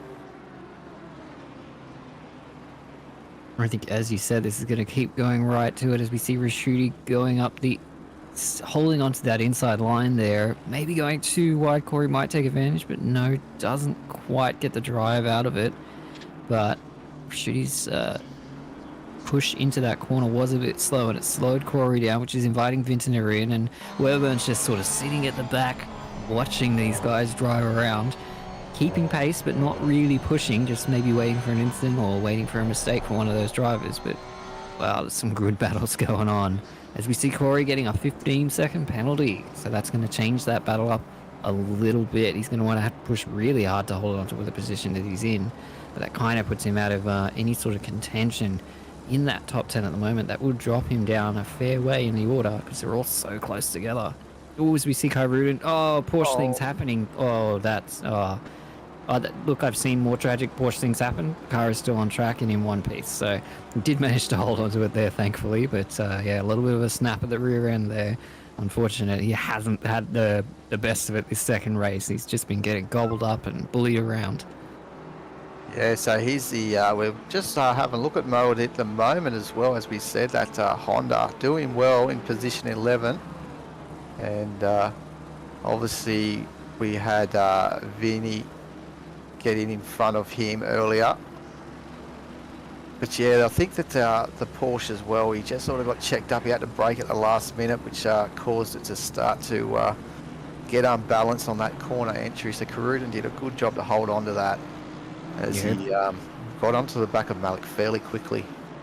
Yeah, everything that makes the Porsche an amazing one lap pace car makes it a bit frustrating during the race when you get into those sorts of situations around other cars, because yeah, someone braking a little bit earlier can just completely get that rear end unsettled. And it's probably the car that would have the most difference in setup between the two races, depending on the driver and their preference, because fuel load in the Porsche is a big consideration, because the fuel tank's all the way at the front of the car, unlike everybody else, which means that the balance at the front goes completely out of order once that fuel tank starts to empty.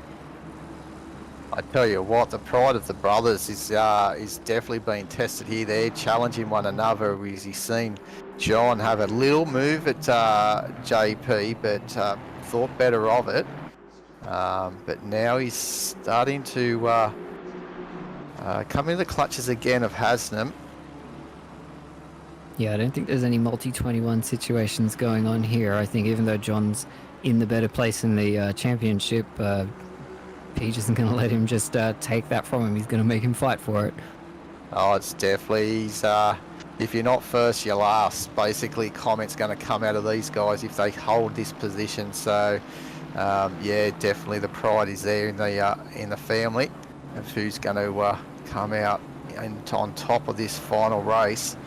But Haslam might have something to say. These three cars have obviously escaped any penalties. Ristofani in fourth has got a big one by the looks of that, 25-second penalty. So he's going to drop down the order a lot. And going to see Cugley actually benefit a lot from that, because as we said, Corey has in sixth position has also got a 15-second time penalty there on the screens. Yeah, if you can hold onto it and maintain a good gap, you will do pretty well. Yeah, it's really going to hurt Ristofani. Unfortunately, they're in fourth position, because that top group just hasn't separated too much, and they are all really close together. It's going to drop Ristofani quite a number of places. Oh, what's happened there? Not too sure. They Both the Sonic Cove stopped, and hold on, what's happening? not 100% sure. Red flag. Oh, sorry, you guys, we have a red flag. Something is going on here. We'll get confirmation on what that is, but yeah, everybody has had to stop. Looks like we're having some problems with the servers, so give us a moment. We're just red flagging this at the 11-minute 40 mark. Please stand by while the hamsters jump in their wheels and get this problem solved for us. As we can see, one of the cars doing the burnouts there. That's I think that is that Malik?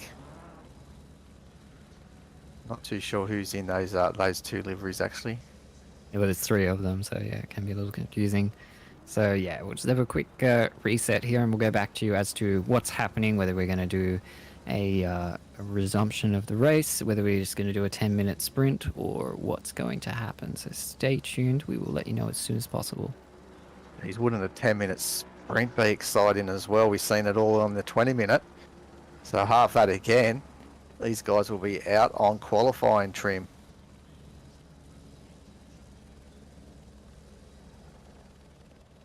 I didn't quite catch to see how everyone's going in the championship. I know Miller is in, but I don't know. We were saying I don't think it's Ryan Stimpson. I haven't quite seen if he was actually in tonight for the leader of the AM Championship. Nick Miller was actually second leading into this round, and we've seen him up there in the order for the AM. class before we've been red flagged. Yeah, I'm just having a quick look at that now. See, Stimson was in the lead. I can't remember where he ended up. Was a fair way down on Miller. I lost track of Miller actually in that last race, so not quite sure, but they were very close together, so only very few points between them. So Miller might be on for that AM class victory here, which So- would be good. We just had a look there, Mike. I think they just said that the race has been declared.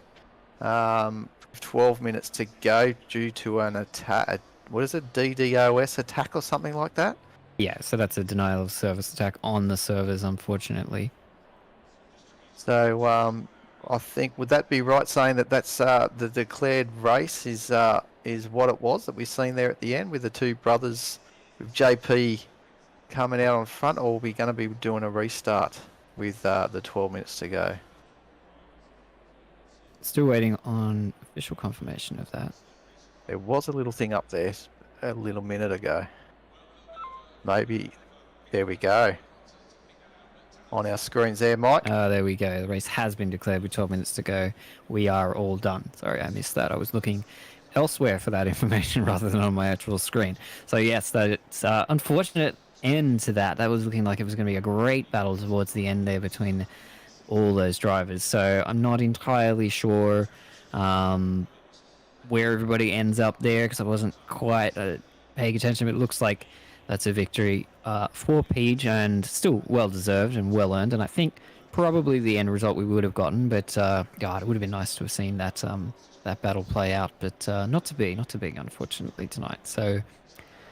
Well, one thing that you can bet on too, that anything from Simrigs will not fail you. So make sure you check those guys out.